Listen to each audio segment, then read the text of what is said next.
இன்றைக்கு நான் உங்களோட கூட பேச போகின்ற செய்தி என்னவென்றால், கர்த்தருடைய வல்லமைக்கு முன்னானது. கர்த்தருடைய வல்லமைக்காக வேண்டுதல் செய்கிறதற்கு முன்னே கர்த்தருடைய பிரசன்னத்துக்காக நாம் வேண்ட வேண்டும். திரும்ப சொல்லுகிறேன், கர்த்தருடைய வல்லமையை நாம் தேவனிடத்தில் கேட்டுக்கொள்வதற்கு முன்பதாக கர்த்தருடைய பரிசுத்த ஆவியானவருடைய நிறைவை நாம் கேட்க வேண்டும். ஊழியம் செய்கிற ஒவ்வொருவரும், வர்ஷிப் லீடர்ஸ், மியூசிஷியன்ஸ், ஸ்கொயரில் இருக்கிறார்கள். விசேஷமாக உங்களுக்கு, நீங்கள் ஜெபிக்காமல், தேவனோடு உறவாடாமல், பரிசுத்த ஆவியானவரோட நெருக்கம் இல்லாமல் இந்த இடத்துல வந்துட்டு நீங்கள் ஊழியம் செய்யலாம். ஆனால் அங்கே தேவன் கிரியை செய்ய மாட்டார். உங்களுடைய ஊழியம் தேவனுடைய சபைக்கோ ராஜ்யத்துக்கோ எந்த பயனும் இருக்காது. இந்த கூரைக்கு மேலாக கூட கடந்து போகாது. ஆகவே ஊழியம், விசேஷமாக ஊழியம் செய்கிற தேவ பிள்ளைகள், நான் உட்பட நமக்கு ஒரு பெரிய உத்தரவாதம் இருக்குது. நாம் முதலாவது வல்லமையைத்தான் நாங்கள் பேசுகிறோம், வல்லமையைத்தான் தேவனிடத்தில் கேட்கிறோம். இல்லை, அங்கே தான் நாம் தவறுகின்றோம். நாம் தேவனுடைய வல்லமையைக்காக தேவனிடத்தில் கேட்பதற்கு முன்பதாக நாம் தேவனோடு நெருக்கமான ஒரு உறவு வைத்து தேவனுடைய சமூகத்திலே மூழ்கி எங்களுடைய ஆவி, ஆத்துமா, சரீரத்தை முழுமையாய் அவருடைய பலிபீடத்திலே அர்ப்பணித்து சரணடைந்து அவருடைய பிரசன்னத்துக்காக, தேவனுடைய மகிமையின் பிரசன்னத்துக்காக நாம் வேண்டி நிற்க வேண்டும். ஒரு தாயாக இருக்கலாம், நீங்கள் ஒரு தகப்பனாக இருக்கலாம், பாடசாலையில் படிக்கிற பிள்ளையாக இருக்கலாம், இளம் தம்பதிகளாக இருக்கலாம், யாராக இருந்தாலும் பரவாயில்ல. நீங்கள் உங்களுடைய வாழ்க்கையிலே சித்திக்க வேண்டுமானால், நீங்கள் கையிட்டு செய்கின்ற காரியங்களிலே தேவனுடைய வல்லமை வெளிப்பட வேண்டுமானால், வல்லமைக்காக ஜெபித்து நீங்கள் வல்லமையை பெற மாட்டீர்கள். வல்லமை எங்கே இருந்து வருகிறது என்றால், எனக்கும் தேவனுக்கும் இடையில இருக்கிற உறவிலே இருந்துதான் வருகிறது. ஒரு ஆமென் சொல்லலாமே.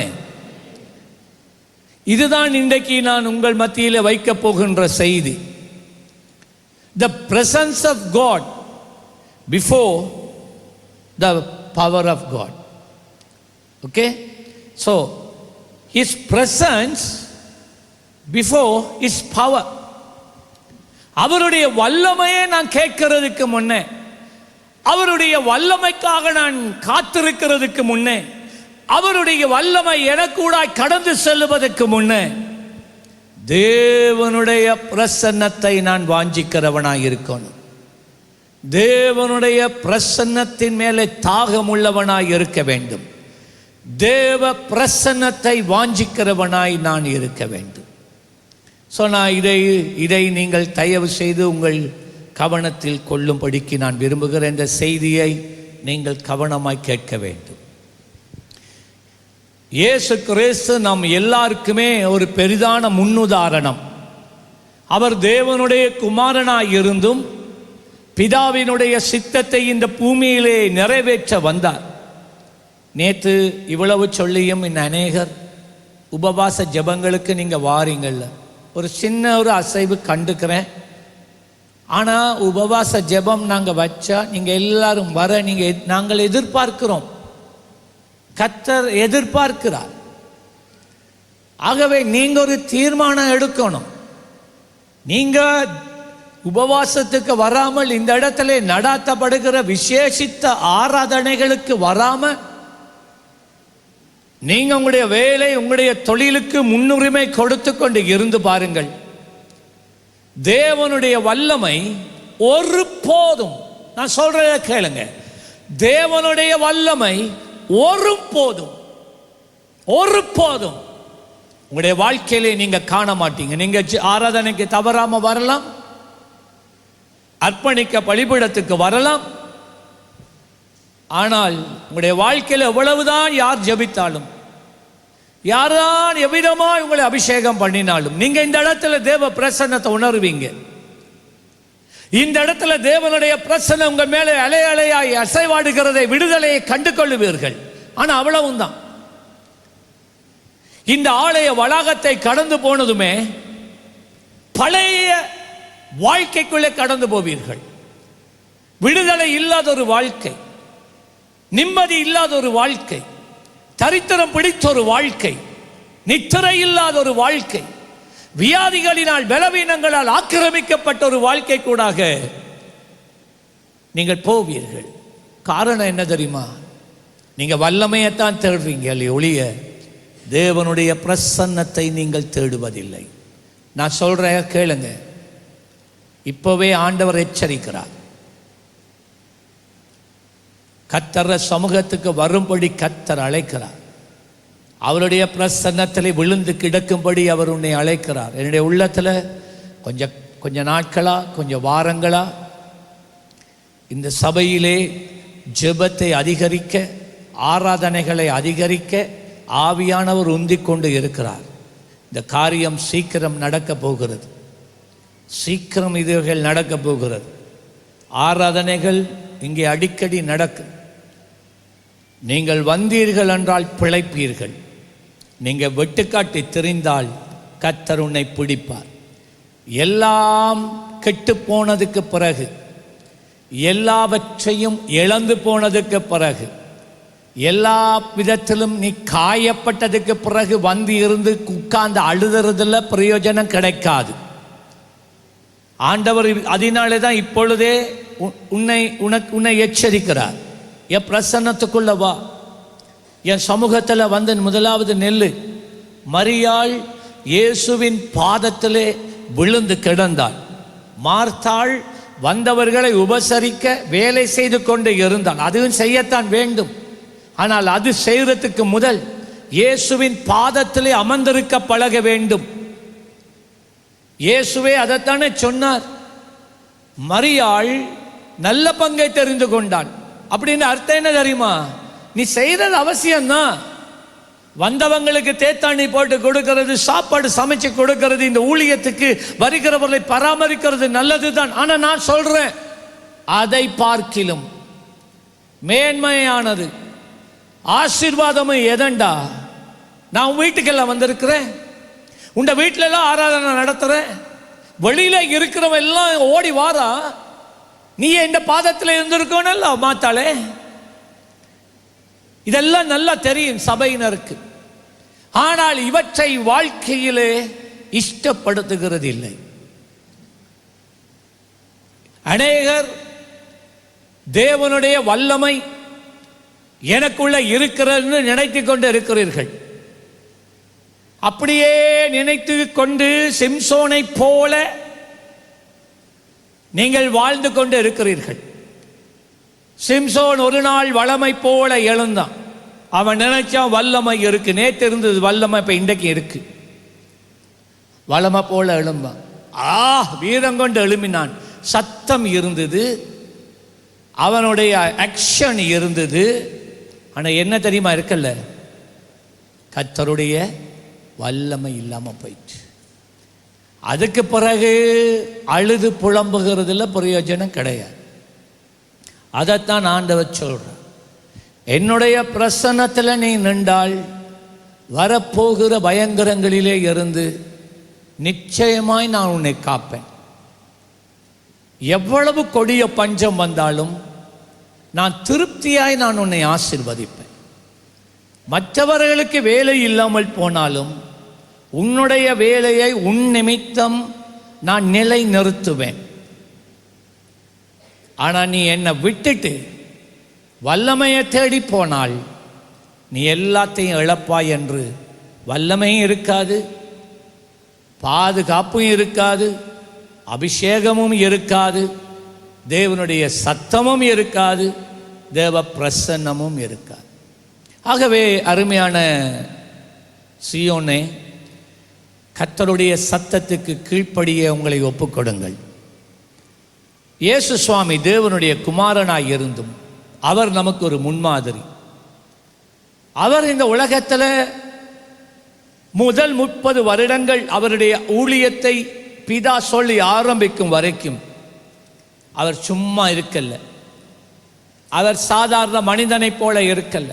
அந்த 30 வருடங்களும் அவருடைய வீட்டில் அவங்களோட அப்பாவுக்கும் உதவி செய்தார், அம்மாவுக்கும் உதவி செய்தார். ஆனால் அந்த 30 வருஷம் அவருடைய வாழ்க்கையில் இருக்கிற தேவனுடைய சித்தத்துக்காக ஜெபித்தார். 30 வருஷம் வேதத்தை கற்றுக்கொண்டார். 30 வருஷம் உபவாசித்தார்.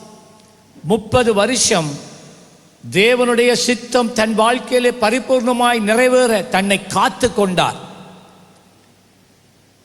30வது வருடமாக பிதா சொல்லுகிறார், மகனே கம் வா, ஊழிய நேரம் வந்துட்டு போய் ஞானஸ்தானம் பெறு. ஞானஸ்தானம் பெற்றார். பரிசுத்த ஆவியானவர் அவர் மேலே வந்தார். இப்போ இயேசு ஊழியம் ஆரம்பித்த உடனே அவர் என்ன செய்தார் என்று பாருங்க. மாற்கு 1:35 சில வசனங்கள் நான் ஒன்றுக்கு பின்னால் ஒன்று சொல்லிக்கொண்டு போவேன். மாற்கு 1ஆம் அதிகாரம் 35வது வசனத்தில் இயேசு அதிகாலையில் இருட்டோட எழுந்து புறப்பட்டு வனாந்தரமான ஓரிடத்துக்கு போய் அங்கே ஜெபம் பண்ணினார். பார்த்தீங்களா? ஒரு தேவனுடைய குமாரனாய் இருக்கட்டும், அதிகால வேளையில், அதாவது இருட்டி இருக்கிற நேரமே அவர் ஜெபிக்க புறப்பட்டார். அவருடைய வாழ்க்கையை பாரு. அப்பண்டா நாங்க என்ன செய்யணும்? ஒவ்வொரு நாளும் இருட்டோடே நாம் எழுந்திருக்க பழகணும். காகம் குயில் கூவுறதுக்கு முன்பதாக நாம் விழித்திருக்க பழக வேண்டும். இருட்டா இருக்கும் போதே தேவனுடைய சமூகத்தில் இருந்து தேவனை தேடுகிறவர்களாய் இருக்கணும். லூக்கா 6ஆம் அதிகாரம் 12வது வசனம். இயேசு ஜெபம் பண்ணும்படி ஒரு மலையின் மேலே ஏறினாள். நாங்கள் முன்னே பார்த்தோம், இருட்டோட வனாந்தரத்தில் போய் ஜெபிக்கிறார். வனாந்தரத்தில் யாருமே இல்லை, மனுஷன் இல்லை, டிஸ்டர்பன்ஸ் இல்லை. அங்கே போய் ஜெபிக்கிறதை நாங்கள் பார்க்கிறோம். இங்கே லூக்கா 6:12 ஜெபம் பண்ணும்படி ஒரு மலையின் மேலே ஏறுறார். அவரை தங்கி இருந்த இடத்துக்கு முன்னால் ஒரு மலை இருக்கா? அவரோட எப்பயுமே சீஷர்கள் இருந்தாங்க. இவங்க எப்ப பார்த்தாலும் கச்ச கச்ச கச்ச கச்ச கச்ச கச்ச, இதுதான் அலம்புறதான் வேலை. அலம்புறத நிப்பாட்டுங்க உடனே, அலம்புறத நிப்பாட்டுங்க உடனே. அலம்பினது போதும். அலம்பி அலம்பி நீங்க தேவனுடைய பரிசுத்த ஆவியானவரை துரத்துனீங்களே ஒழிய இறக்கல மகிமைய. ஜெபிக்க வர சொன்னா வாய் திறக்காது. அலம்புறத்துக்கு வாய் மனத்தியால கணக்கா பேசும். ஜெபிக்க சொன்னா 5 நிமிஷத்துக்கு மேல ஜெபம் வராது. விடுப்பு கதைக்க சொல்லி பாருங்க, 2-3 மனத்தியாலம் தொடர்ந்து பேசிக்கொண்டே இருப்பாங்க. வள வள வள வள வள வள. நீங்க பரிசுத்தாவியானவரை இறக்குறாங்களா? சீஷர்கள் அப்படிதான் இருந்தான். இயேசு நைசா அவங்களுக்கு தெரியாமலே அவர் வழியில போயிருவார். இப்ப இருந்தா எங்கடாப்ப நம்ம இயேசுவை காணலன்னு பார்த்தா இயேசுவை காணல. லூக்கா 9ஆம் அதிகாரம் 18வது வசனம். அவர் தமது சீஷரோட கூட தனித்து ஜெபம் பண்ணி கொண்டு இருந்தார். இப்ப சீஷர்கள் அதை இதை இப்ப ஊழியம் எல்லாம் முடிஞ்சு வந்தா சீஷர்கள் நல்லா வயிறு முட்டை சாப்பிட்டுவாங்க. ஆனால் இயேசு சாப்பிட்றதில்லை. இயேசு ஊழியம் செய்த 3.5 வருஷம் அவர் உபவாசத்தோட தான் ஊழியம் செய்தார். அருமையான தேவ பிள்ளைகளே, உபவாசம் இருந்து தான் இயேசு ஊழியம் செய்தார். யோவான் ஸ்நானகனுடைய சீஷர்கள் ஒரு சந்தர்ப்பத்திலே ஓய்வு நாளிலே இயேசுவை அவங்க எதிராக வர்றாங்க. இவங்க இயேசுவும் சீஷர்களும் இப்படி போறாங்க, அவங்க அப்படி வர்றாங்க. போன இயேசுவின் சீஷர்கள் வயல் நிலத்தில் இருந்த கதிரை பிடுங்கி வாயில போட்டு சப்பி சப்பி கொண்டு வாரான், வெத்தலை சப்புற மாதிரி. அப்ப யோவான் ஸ்நானகன் தன்னுடைய சீஷர்களை மிகுந்த கண்டிப்பான உபதேசத்திலே அவர்களை உருவாக்கி இருந்தான். யோவான் ஸ்நானகன் தன் சீஷர்களை பார்த்து இயேசுவை குறித்து என்ன சொன்னார்? நான் தண்ணீரால தான் உங்களுக்கு ஞானஸ்தானம் கொடுக்கிறேன், ஆனா எனக்கு பின்னால வாரார் பாருங்க, அவர் அக்கினியினால ஞானஸ்தானம் கொடுப்பார் என்றார். இன்னொரு வேதத்தில் என்ன தெரியுமா சொன்னார்? நீங்கள் அவரை பின்பற்றுங்கள், என்னையில் அவரை பின்பற்றுங்கள். அப்படியாக யோவான் ஸ்நானகன் சொன்னான். அப்படி சொல்லப்பட்டு இருக்க ஒரு நாள் ஓய்வு நாளிலே இவங்க சந்திக்கிறாங்க. இவன் சாப்பிட்டு கொண்டு வாரான், அவன் உபவாசத்தில் வாரான். இயேசுவினிடத்தில் அந்த யோவான் ஸ்நானனுடைய சீஷர்கள் கேட்டார்கள், ஐயா இன்றைக்கு ஓய்வு நாள், யோவான் ஸ்நானகன் எங்கட பாஸ்டர் கற்றுக் கொடுத்ததெல்லாம் நாங்கள் உபவாசம் பண்ணணும், ஜெபிக்கணும், ஆனால் உங்களோட சீஷர்கள் சாப்பிட்டு கொண்டிருக்கிறாங்களே, உபவாசம் பண்ணுறதே இல்லையான்னு கேட்டார்கள். அப்போதான் இயேசு சுவாமி சொன்னார், அவங்க உபவாசம் பண்ணுறாக்கள் இல்லை, உபவாசத்துக்கே லாக்கி இல்லாத ஆக்கள். ஊழியத்துக்கு அழைச்சி எவ்வளவு நான் பேசுகிற மண்டையில் ஒன்றும் ஏறுதில்லை. அவர்கள் சாப்பாட்டு ராமன்கள். சாப்பாடு தான் இப்பயும் மண்டையில் ஓடும். காலம்புரை சாப்பிட முதல் மத்தியானம் என்ன சாப்பாடு அம்மா, காலம்புரை இன்னும் சாப்பிடல, இரவைக்கு என்னம்மா சாப்பாடு, இன்றைக்கு மத்தியானம் சாப்பிட்ற நேரம் கேட்குற, நாளைக்கு காலம்புரைக்கு என்ன போடுவீங்க சாப்பாடு, முதல் இதை சாப்பிட்டு தொலையன் முதல்.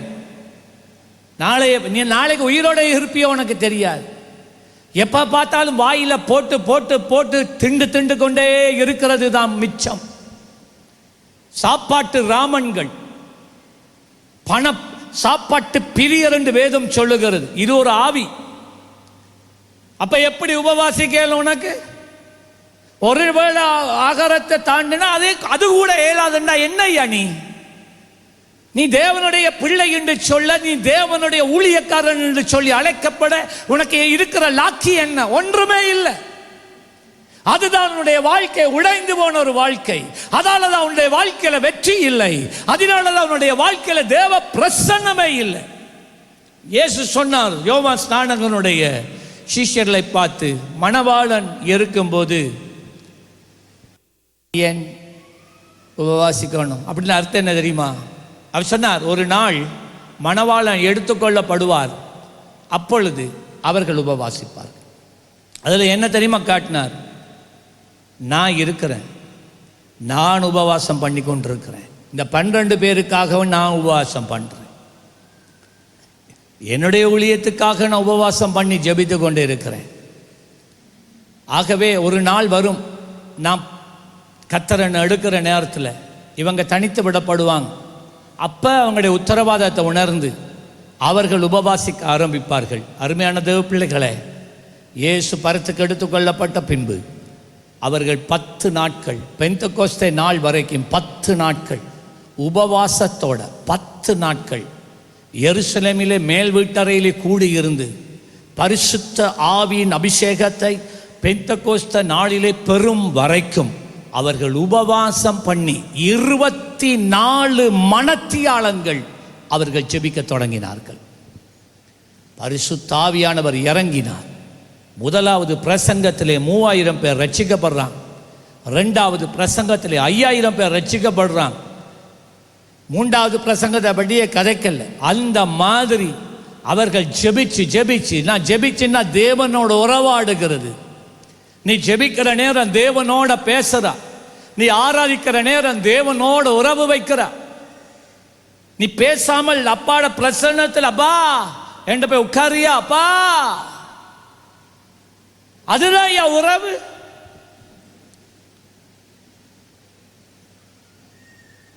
அதுதான் உறவு. கேளுங்க, இயேசு அவர் பிறந்து வளர்ந்து வரும்போதே உபவாசிக்க தொடங்கிட்டார். ஊழியம் செய்யும் போது ஒவ்வொரு நாளும் அவர் உபவாசத்திலேயே ஊழியம் செய்தார். நான் உங்களுக்கு ஒரு காரியம் சொல்கிறேன்.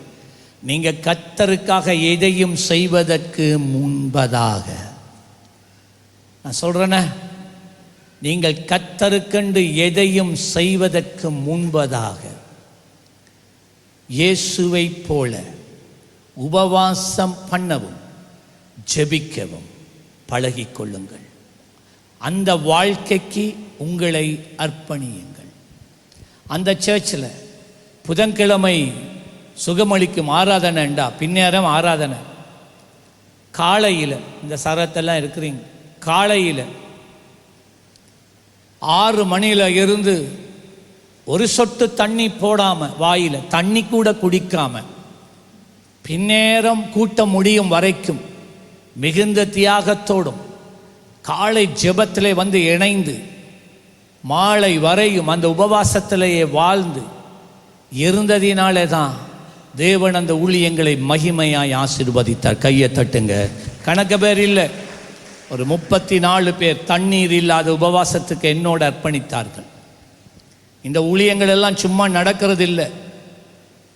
ரோட்டில் இருக்கிறவன், யூடியூப்பை பார்க்கிறவன், நாங்கள் யாருன்னு தெரியாமல் சில நேரம் அதை இதை கதைப்பான். அதெல்லாம் கண்டு நாங்கள் வெந்து போகிறதுக்கு நாங்கள் பிள்ளைகள் இல்லை, நாங்கள் குழந்தைகள் இல்லை. அவனுக்கு தெரியாது எங்கள் தியாகங்கள், அவனுக்கு தெரியாது நாங்கள் தேவனோட பண்ணுகிற இருக்கிற உறவு, தேவனோடு செலவழிக்கிற நேரம், நாங்கள் உபவாசத்தில் எங்களுடைய வாழ்க்கையை அர்ப்பணித்திருக்கிற அந்த வாழ்க்கை அவனுக்கு தெரியாது. அவன் அந்நியன், அவன் புறஜாதியான். ஆகவே அவன் பேசிட்டு போறான். It's okay.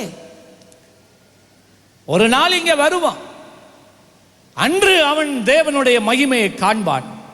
அன்றைக்கு அவன் தன்னுடைய வாழ்க்கையை இயேசுவுக்கு ஒப்பு கொடுப்பான். நல்ல கையை தட்டி ஹல்லேலூயா. அது நடக்கும், அது நடக்கும்.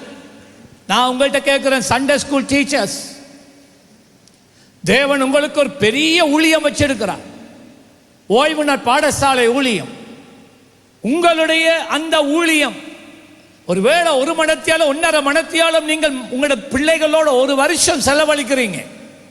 நீங்க உபவாசத்தோட அந்த ஊழியம் செய்ய வாரீங்களா? நான் உங்கள்கிட்ட கேட்கிறேன், நீங்கள் உபவாசத்தோட அந்த ஊழியம் செய்றீங்க? நீங்கள் உபவாசத்தோட அந்த ஊழியம் செய்றீங்க?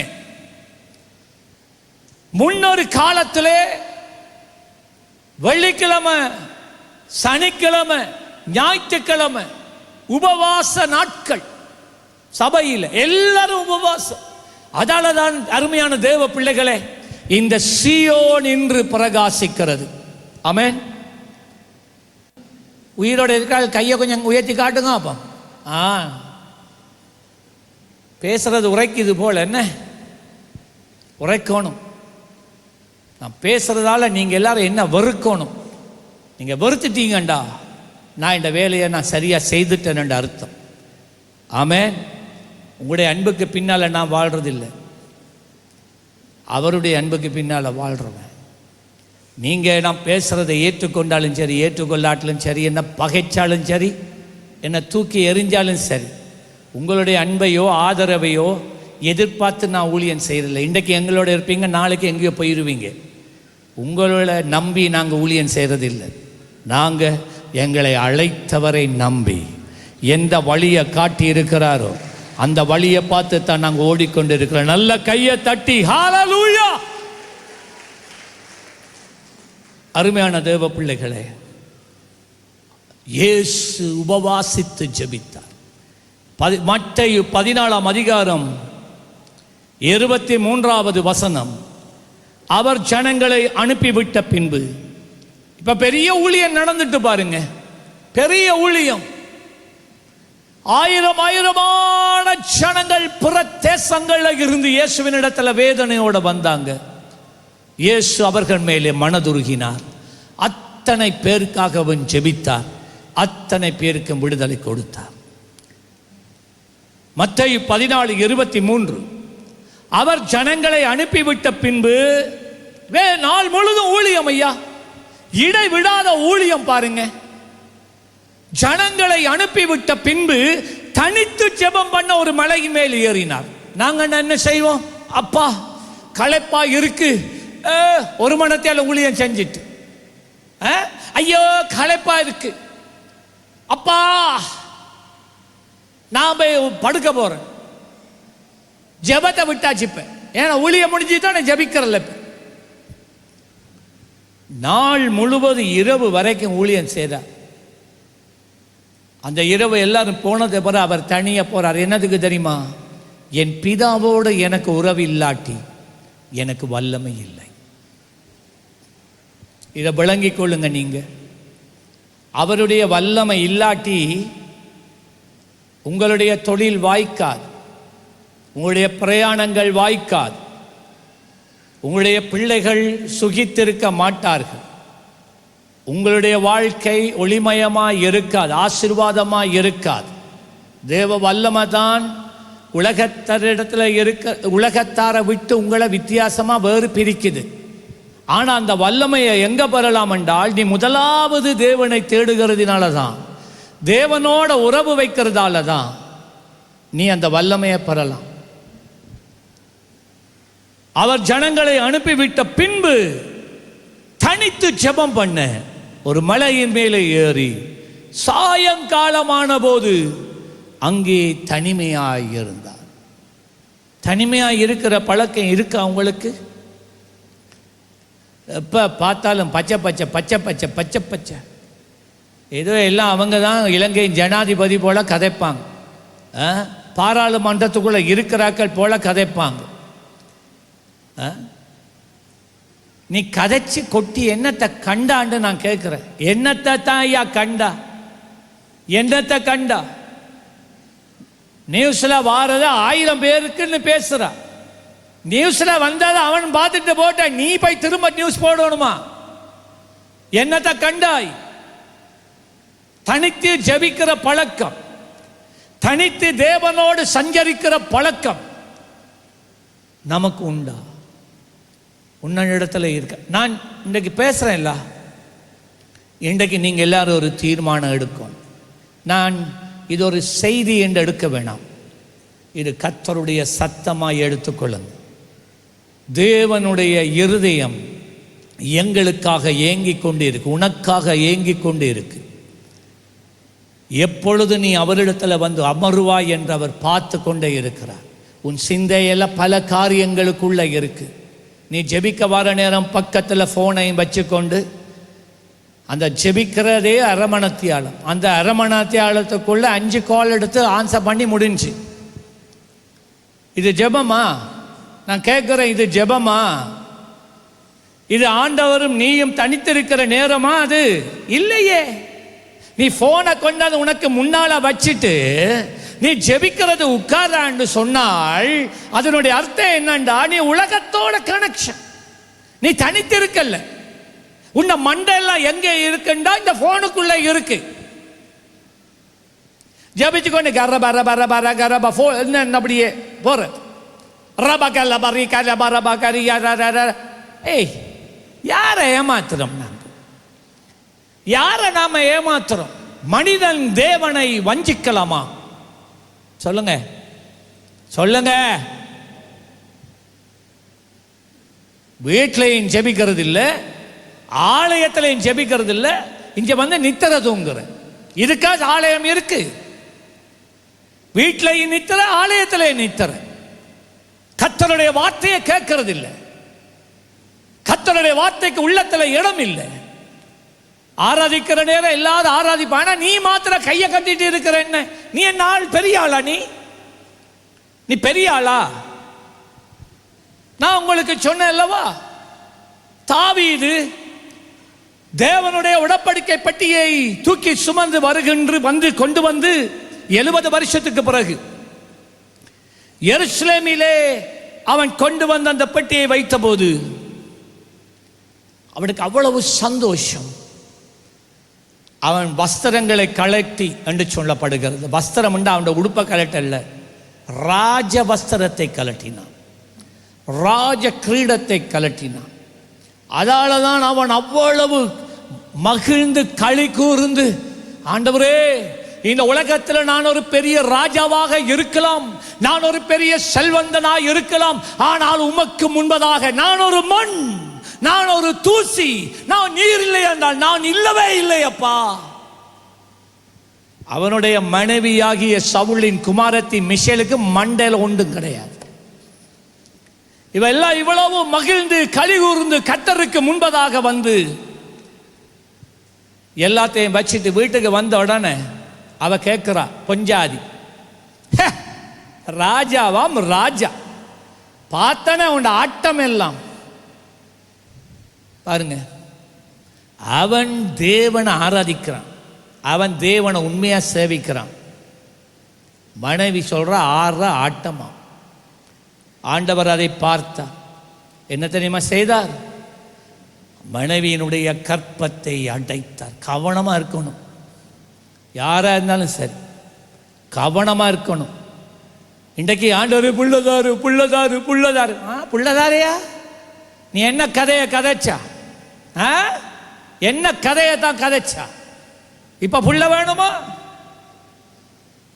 கவனமா இருக்கணும். நீங்க தேவனை உண்மையா ஆராதிக்கிறவங்களை பற்றி நீ விமர்சனங்களை எழுதினால், விமர்சனங்களை பேசினால் கவனம். ஆண்டவர் உன்னை விட்டு வைக்க மாட்டார், அவர் உன்னை பின்தொடருவார். ஜாக்கிரதை, ஜாக்கிரதை. சரி, அதை விடுவோம். இப்ப தேவ பிரசன்னம் என்றால் என்ன? பரிசுத்த ஆவியானவர் எதை நமக்கு காண்பிக்கிறார்? ஆவியானவர் யாரு? இப்ப பாருங்க, 2 கொரிந்தியர் 3:17 முதலாவது காரியம். பரிசுத்த, நல்ல கேளுங்க, பரிசுத்த ஆவியானவரே தேவனுடைய பிரசன்னமாயிருக்கிறார். திரும்ப சொல்றேன், பரிசுத்த ஆவியானவரே தேவனுடைய பிரசன்னமாயிருக்கிறார். The Spirit of the Lord is the presence of the Lord. பரிசுத்த ஆவியானவர் ஒரு நபர் தான், அது உண்மை. பரிசுத்த ஆவியானவர் திருத்துவத்தின் ஒரு நபர், 3வது நபர், கரெக்ட். ஆனால் ஒரு மனிதன் தேவனை அனுபவிக்க வேண்டுமா? ஒரு மனிதன் தேவனுடைய சத்தத்தை கேட்க வேண்டுமா? ஒரு மனிதனுடைய வாழ்க்கையிலே தேவன் செயல்பட வேண்டுமா? பிதா பிதாவாக வந்து உன்னோட பேச மாட்டார். பிதா பிதாவாக வந்து உனக்கு கூடாக அற்புதம் செய்ய மாட்டார். இயேசு இயேசுவாக வந்து உனக்கு முன்னால நிற்க மாட்டார். இயேசு இயேசுவாக வந்து உனக்கூடாக கிரியை செய்ய மாட்டார். பிதாவானவர் ஒருவரும் சேரக்கூடாத ஒளியிலே வாசம் பண்ணி கொண்டு இருக்கிறார். இயேசு கிறிஸ்து பிதாவினுடைய வலது பார்சத்திலே வீற்றிருக்கிறார், உன்னோட இல்ல. இயேசு இந்த பூமியில இல்ல, இயேசு இந்த சபையில இல்ல. அப்படியானால் எங்கே பிதா, எங்கே இயேசு? இயேசுவாமி சொன்னார், என்னை கண்டவன் பிதாவை கண்டான். பிதாவினுடைய வெளிப்பாடு இயேசு இந்த பூமியில இருக்கும்போது பிதாவின் வெளிப்பாட்டாய் இயேசு இந்த பூமியில இருந்தார். அதான் சொன்னார், என்னை காண்கின்றவன் என் பிதாவை கண்டான். கரெக்டா? ஹலோ, ஏண்டா பிதாவை கண்டு ஒருவன் உயிரோடு இருக்கவே முடியாது. அப்ப இயேசுவாமி சொன்னார், என்ற பேச்சு, என்ற நட, என்னுடைய தீர்மானம், என் முறை எல்லாம் என்ற பிதாவினுடைய. அவர் எப்படியோ அப்படியே நான் வாழ்ந்துட்டு இருக்கிறேன். என்னை கண்டீண்டா அவரை கண்டதுக்கு சமன். நான் கிருபை அளிக்கிறவர், நான் தயவு காண்பிக்கிறவர், நான் அன்பு காட்டுகிறேன், நான் மனதுருகிறவர். அப்பதான் அவரும் அப்படிதான். நான் எப்படியோ அவர் அப்படிதான். நீ என்ன கண்டா நீ அவரை கண்டதுக்கு சமன். இப்ப இயேசு இல்லையே, இயேசுவும் பிதாவின் வலது பார்சத்தில் இருக்கிறாரே. அப்படி என்றால் எப்படி நான் இயேசுவை அறிந்து கொள்வது? எப்படி தேவனுடைய வல்லமை என் வாழ்க்கையில புறப்படுவது? இயேசுவாமி சொன்னார், கேளு, நான் என் பிதாவின் இடத்துக்கு போகிறேன், அப்பொழுது என் பிதா நான் போக பரிசுத்த ஆவியானவரை உங்களுக்குள்ளே அனுப்புவார். கரெக்டா? இவ்வளவு நாள் நான் உங்களோட இருந்தேன், நான் போறேன். நான் இருக்கும்போது பிதாவை உங்களோட இணைச்சு கொண்டிருந்தேன். நான் போயிட்டேன்னா இப்போ ஆவியானவர் வருவார். அவரை அனுப்புறது பிதா தான். ஆனால் அவர் என்ன செய்வார்ன்றா, ஆவியானவர் உங்களை என்னோட கனெக்ட் பண்ணி விட்டுருவார். இப்போ இயேசு வேதம் சொல்லுகிறதை கவனியுங்கள். 2 கொரிந்தியர் 3ஆம் அதிகாரம் 17வது வசனம். நான் இப்போ சொல்லிக்கொண்டிருப்பது பரிசுத்த ஆவியானவர் தான் தேவனுடைய பிரசன்னம். என்னது? பரிசுத்த ஆவியானவர் தான் தேவனுடைய பிரசன்னம். இந்த செய்தியின் தலைப்பு என்ன? வல்லமை அல்ல. வல்லமை முதலாவது நீ தேடுவதல்ல. நீ தேவனால் ஊடான பிரசன்னத்தை, தேவ பிரசன்னத்தை, தேவ உறவை முதல் தேடு. தேவனுடைய பிரசன்னத்தை தேடு. தேவ பிரசன்னத்திலே நீ மூழ்கும் போது தேவனுடைய வல்லமை உனக்குள்ளே கடந்து வர. நல்ல கையை தட்டி இதை மண்டைக்குள்ளே ஏறட்டும், மனதில் இறங்கட்டும். அதான் இன்றைக்கு செய்தி. அப்ப தேவனுடைய பிரசன்ன இன்று எப்படி நமக்கு வெளிப்படுத்தப்படுகிறது என்றால், அப்போஸ்தலனாகிய பவுல் சொல்லுகிறார், கர்த்தரே ஆவியானவர். அல்லேலூயா. பரிசுத்த ஆவியானவர் யாராம்? அவர்தான் கர்த்தராகிய இயேசு. இயேசு சொன்னா என்னை கண்டவன் பிதாவை கண்டான். ஆவியானவர் என்ன சொல்றார்? என்ன உணர்கிறவன் இயேசு உணர்கிறாய். ஆமா, இயேசு எப்படி சீஷர்களோட இருந்தாரோ இப்ப நான் உங்களோட அவரை போல இருக்கிறேன். அவருக்கு இருந்த வல்லமை எனக்குள்ள இருக்கு.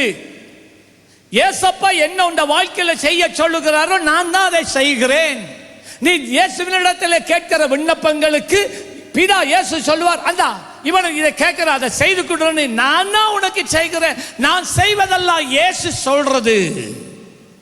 விளங்குதா? இப்ப ஹலோ, விளங்குதா? விளங்கல்ல. சியோனே, எத்தனை பேருக்கு விளங்கிட்டு கையை வைத்து காட்டுங்க. இதை நான் இப்படி விளங்கப்படுத்துறேன். ஒரு பிசாசு பிடிச்ச ஒரு மனிதன் நமக்கு முன்னால வந்து கொண்டாந்துருக்கிறான். கிட்ட போய் இயேசு கிறிஸ்துவின் நாமத்திலே உன்னை கடிந்து கொள்ளுகிறேன் என்று சொன்ன மாத்திரத்தில் அலக்கழிய ஆரம்பிப்பான். வா வையா வா. எப்படி அது ஆகுது? நான் சொல்றேன். இயேசு சுவாமி கல்வாரி சிலுவை மரணம் உயிர்த்தெழுதலுக்கூடாக பிசாசுக்கு மேலான அதிகாரத்தையும் வல்லமையும் பெற்று விட்டார். ஓகே, இப்ப இயேசுவாமி அந்த அதிகாரத்தை நான் உங்களுக்கு கொடுத்து விட்டு போகிறேன். என்னுடைய நாமத்தினாலே நீங்கள் கேட்டுக்கொள்ளுகிறது, பிதாவினிடத்தில் கேட்டுக்கொள்ளுகிறது எதுவோ அதை என் பிதா உங்களுக்கு கொடுப்பார். யார நாமத்தினால? இயேசு கிறிஸ்துவின் நாமத்தினால. என்னுடைய நாமத்தினாலே வியாதியஸ்தர் மேலே கரங்களை வைப்பீர்கள், அப்பொழுது அவர்கள், என்னுடைய நாமத்தினாலே நீங்கள் பிசாசுகளை துரத்துவீர்கள், அப்பொழுது அவர்கள் விடுதலை ஆவார்கள். சொன்னாரா இல்லையா? சொல்லுங்க. சொன்னார். யாரால் இயேசு கிறிஸ்துவின் நாமத்தை நாளை கட்டளையிட முடியும்? ரோட்டால போறவன் முடியுமா?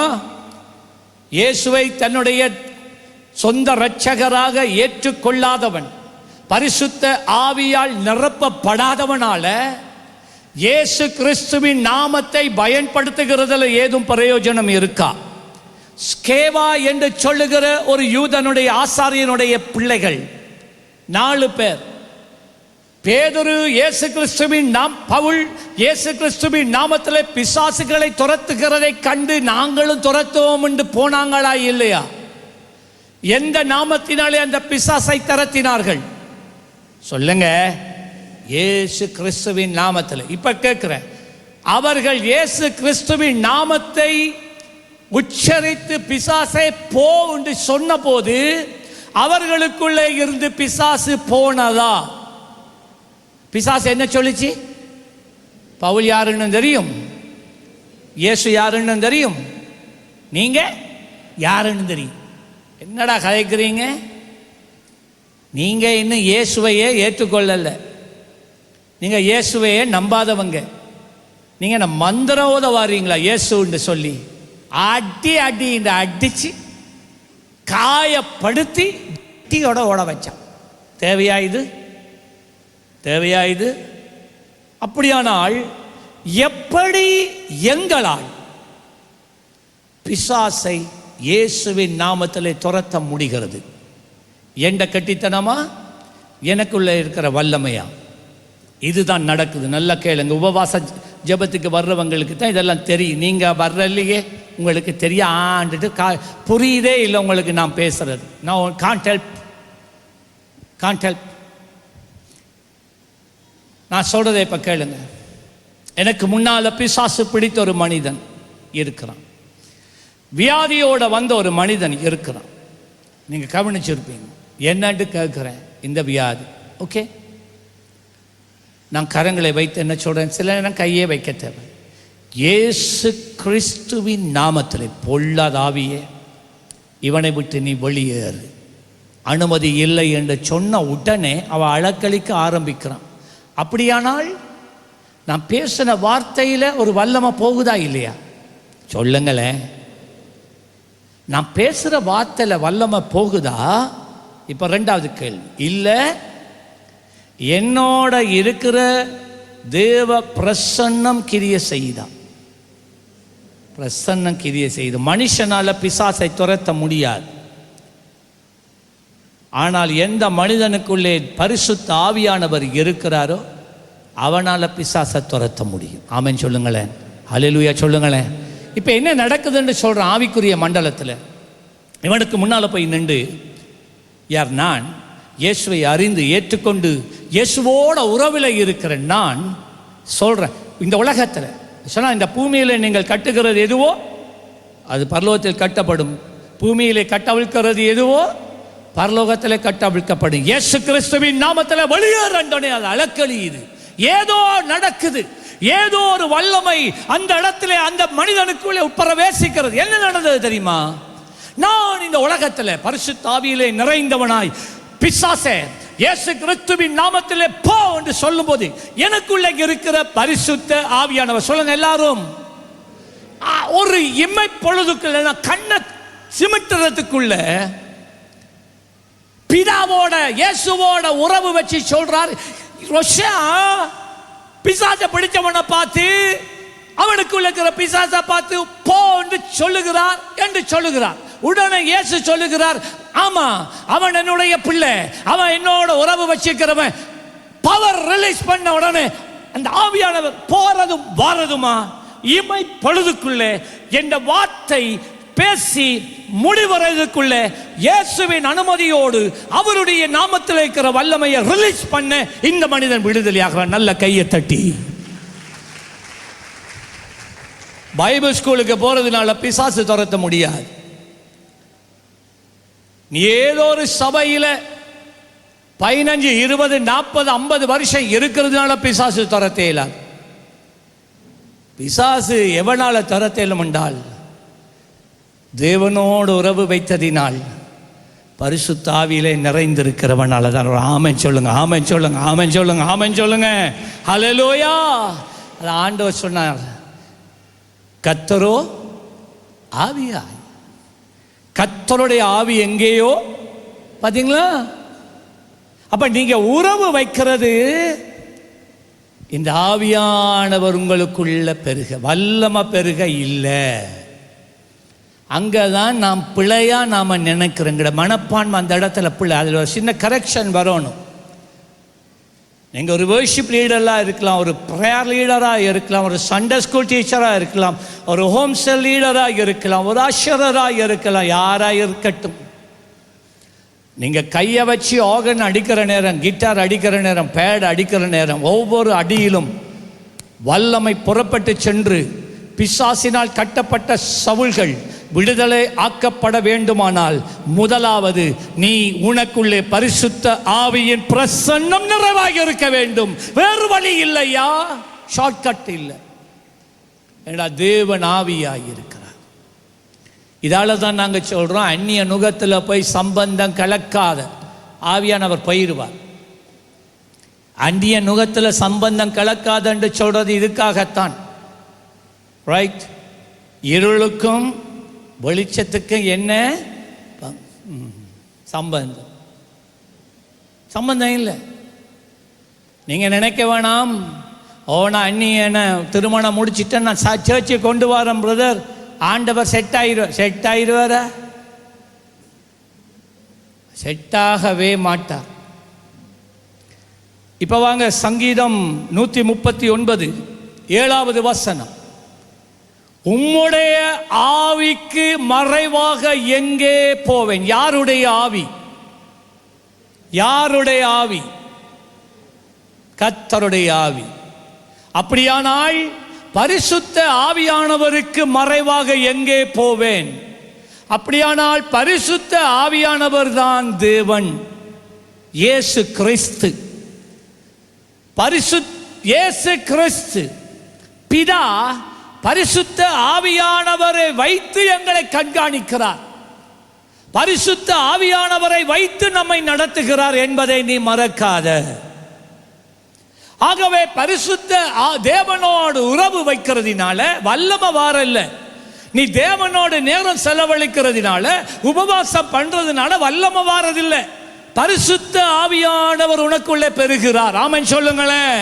பரிசுத்த ஆவி உனக்குள்ளே பெருகும் போது, அந்த அபிஷேகம் பெருகும் போது, நீ போகின்ற இடமெல்லாம் பரிசுத்த ஆவியானவரோட போகிறபடினால் உனக்குள்ளே இருக்கிற பரிசுத்த ஆவியானவர் உனக்கூடாக வல்லமையாய் கிரியை செய்வார். ஆமென். அதான் 2வது பாயிண்ட். தேவன் ஒரு மனிதனுக்கு வல்லமை கொடுக்கிறவர் அல்ல. நான் திரும்ப சொல்லுகிறேன், தேவன் ஒரு மனிதனுக்கு வல்லமையை கொடுக்கிறவர் அல்ல. தேவன் ஒருவனுக்கு பரிசுத்த ஆவியை கொடுக்கிறார். எல்லாம் சொல்லுங்க. தேவன் ஒருவனுக்கு வல்லமையை கொடுப்பதில்லை. எல்லாம் திரும்ப சொல்லுங்க. ஒருவனுக்கு வல்லமையை கொடுக்கிறது இல்லை. வல்லமைக்காக ஜெபிக்க கூடாது, கிடைக்காது. அவர் அப்படி செயல்படுறவர் இல்லை. தேவன் எனக்கு எவருக்குமே வல்லமை கொடுக்கிறது இல்லை. ஆனால் தேவன் ஒருவனுக்கு எதை கொடுக்கிறார்? பரிசுத்த ஆவியானவர். எல்லாம் சொல்லுங்களேன், சபையில் எல்லாம் சொல்லுங்க, பரிசுத்த ஆவியானவரை. தேவன் பரிசுத்த ஆவியானவரை கொடுக்கிறார். எஸ், அந்த பரிசுத்த ஆவியானவர் தான், அவருக்குள்ள தான் தேவனுடைய வல்லமை இருக்கு. நல்ல கையை தட்டி கொண்டு ஹல்லேலூயா சொல்லுங்க. அருமையான சகோதரனே, உனக்கு இந்த அனுபவம் என்னன்னு தெரியாட்டி கர்த்தருடைய சமூகத்தில் இருந்த நேரம் செலவழித்து பார். நீ வைக்கிற ஒவ்வொரு அடியிலும் ஒரு அபிஷேகம் இருக்கும். நீ பேசுகிற ஒவ்வொரு வார்த்தையிலும் ஒரு அபிஷேகம் இருக்கும். நீ இல்லை, உனக்குள்ள இல்லை அந்த அபிஷேகம். உனக்குள்ளே வாசமாக இருக்கிற பரிசுத்த ஆவியானவருடைய அபிஷேகம். ஆமென் சொல்லுங்களேன், ஹல்லேலூயா சொல்லுங்களேன். அதைத்தான் 1 கொரிந்தியர் 2:5 சொல்லுகிறது. என் பேச்சும் என் பிரசங்கமும் மனித ஞானத்துக்குரிய நயவசனமாய் இராமல், அடுத்தது வாசிங்க எல்லாரும், ஆவியினாலும் பெலத்தினாலும். ஆவிதான் முதல், பெலன் பிறகு. விளங்கிக் கொள்ளுங்க பிரியமான தேவ பிள்ளைகளே. பரிசுத்த ஆவியானவர் தான் முதன்மை. நீ பரிசுத்த ஆவியை நீ ஆவியோட உறவாடுகிற நேரம் பாருங்க, ஜெபத்தில் உபவாசத்தில் இரவு முழுவதும் மலை மேலே ஏறி தனிமையில் நீ ஜெபிக்கிற நேரம், தேவனோட உறவாடுற நேரம், பரிசுத்த ஆவியானவரை கர்த்தர் கொடுத்து கொண்டே இருப்பார். நிறைவாய் உனக்குள்ள இருக்கிற நதி பரவாகிக்க ஆரம்பிக்கிறார். எந்த அளவுக்கு பரிசுத்த ஆவியானவர் இருக்கிறாரோ அந்த ஆவியானவர் கூடாக தான் என்ன நடக்குது? நீங்கள் ஜெபிக்கல, உங்களுடைய பரிசுத்த ஆவியானவருடைய மட்டம் குறைவாக இருக்கும். மட்டம் குறைவாக இருந்தால் இவ்வளவுதான் வல்லம். ஆவியினாலும் பெலத்தினாலும் உறுதிப்படுத்தினா. பார்த்தீங்களா? பெலன் வருகிறது கடைசியில், ஆவி வருவது முதல்ல. நீங்க இன்றைக்கு ஊழியம் செய்து கொண்டு இருக்கலாம். நீங்க இன்றைக்கு ஊழியம் செய்கிறவர்களே, நீங்க சொல்ல என்ன உபவாசத்துக்கு எல்லாம் போறதில்லை, என்ன பிரயோஜனம்? ஜாக்கிரதை. நீ ஊழியம் செய்து கொண்டு நீ பேசின வார்த்தை உன் வாழ்நாள் எல்லாம் தேவ பிரசன்னத்தை உணராதவனாகவே கர்த்தர் மாற்றி விடுவார். ஜாக்கிரதை. மற்றவர்களுக்கு பேசுவது என்னன்னு தெரியாம உபவாசத்துக்கு போறதுல என்ன பிரயோஜனம் இருக்கு, அவர் கத்துறதால தான் நான் வாரேன் என்று சொன்னால் ஜாக்கிரதை. நீ என்ன பேசுறாய் என்பதை அளந்து பேசு. தேவனுடைய வார்த்தைக்கு எதிராக தூசணம் பேசாத. தேவனுடைய வார்த்தை இன்னதென்று அறியாமல் நீ தேவனோட ஜெபிக்க உனக்கு விருப்பம் இல்லை, உபவாசம் பண்ண விருப்பம் இல்லை, ஏதாவது ஒரு பிரச்சனையில மாட்டிக்கொண்டு அழத்தா உனக்கு தெரியும். அதை விட்டுட்டு நீ போயிட்டு உபவாசத்துக்கு என்ன இருக்கு போனேன், அவருக்காக தான் போறேன், என்ன தான் ஜெபிக்கணும். கவனம் ராசா, கவனம் ராசாத்தி, கவனம் விளையாடாத, கவனம் இல்லதான் இருக்கு ஆண்டவருக்கு. யாருக்கு எதிராக நீ தூஷணம் பேசலாம், தேவன் மன்னிக்காத ஒரு பாவம் உண்டு. என்ன சொன்னேன்? சியோன் சரியா பிடிச்சு கொள்ளல, தேவன் மன்னிக்காத ஒரு பாவம் இருக்கு. என்ன இருக்கு? தேவன் மன்னிக்காத ஒரு பாவம். நீ எவ்வளவு மனம் திரும்பினாலும் மன்னிக்காத ஒரு பாவம் இருக்கு. அந்த பாவம் என்ன தெரியுமா? பரிசுத்த ஆவியானவருக்கு எதிராக பேசப்படும் பேச்சு. வாழ்க்கை தரித்திரம்.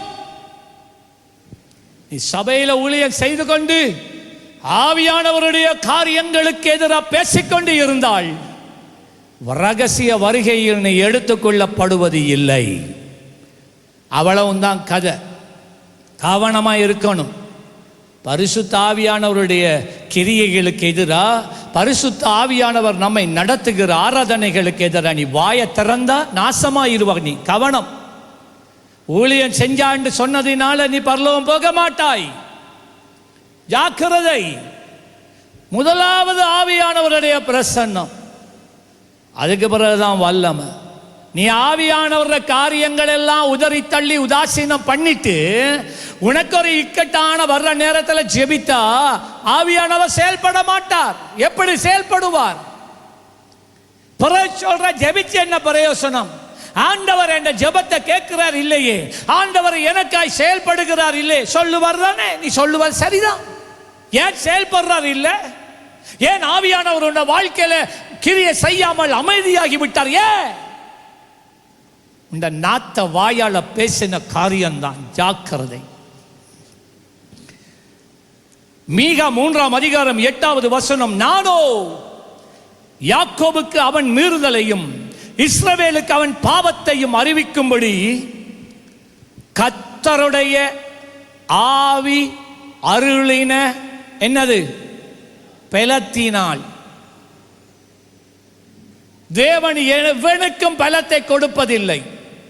தேவன் கொடுப்பதெல்லாம் ஆவியை.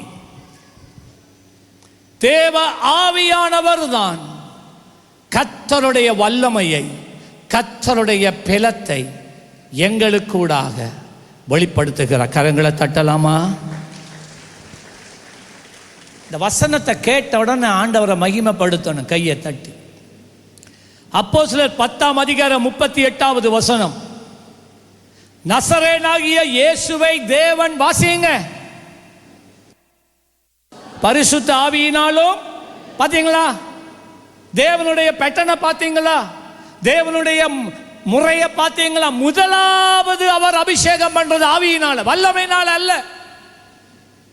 முதலாவது பரிசுத்த ஆவியானவர். அவர் பரிசுத்த ஆவியினாலே நிறைந்ததும் அந்த அவரது வல்லமை. நல்ல கையை தட்டி.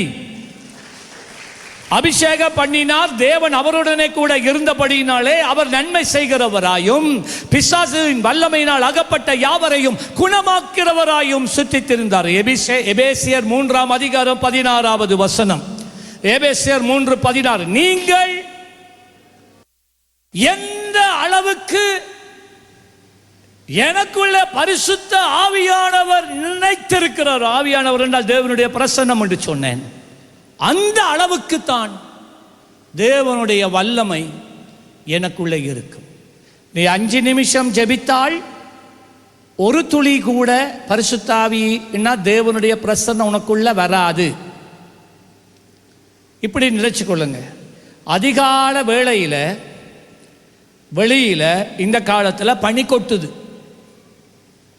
என் ரூமில் படுக்கிற நேரம் விடிய சாமத்தில் 12-1 மணிக்கு பிறகு இந்த கூரையில் பனியினால் உண்டாகிற உறைந்த தண்ணீர் அந்த பீலியால் போய் டொக் டொக் டொக்கண்டு துளி துளியாக கொட்டும். அது என்னத்துக்கு? இவ்வளோ பெரிய பரப்பு. நீ உன்னுடைய வாழ்க்கையில் இருக்கிற 5 நிமிஷம்தான் ஜெபம் இருந்தா, இல்லாட்டி உன்னுடைய வாழ்க்கையில் இருக்கிற ஜெபம் அரமணத்தியால் தான் என்றால் ஒரு துளி கூட உனக்கு வந்து சேராது. நான் திரும்ப சொல்றேன், ஒரு துளி பரிசுத்த ஆவியானவர் கூட பர்மனன்ட்ல சொன்னா கிடைக்காது.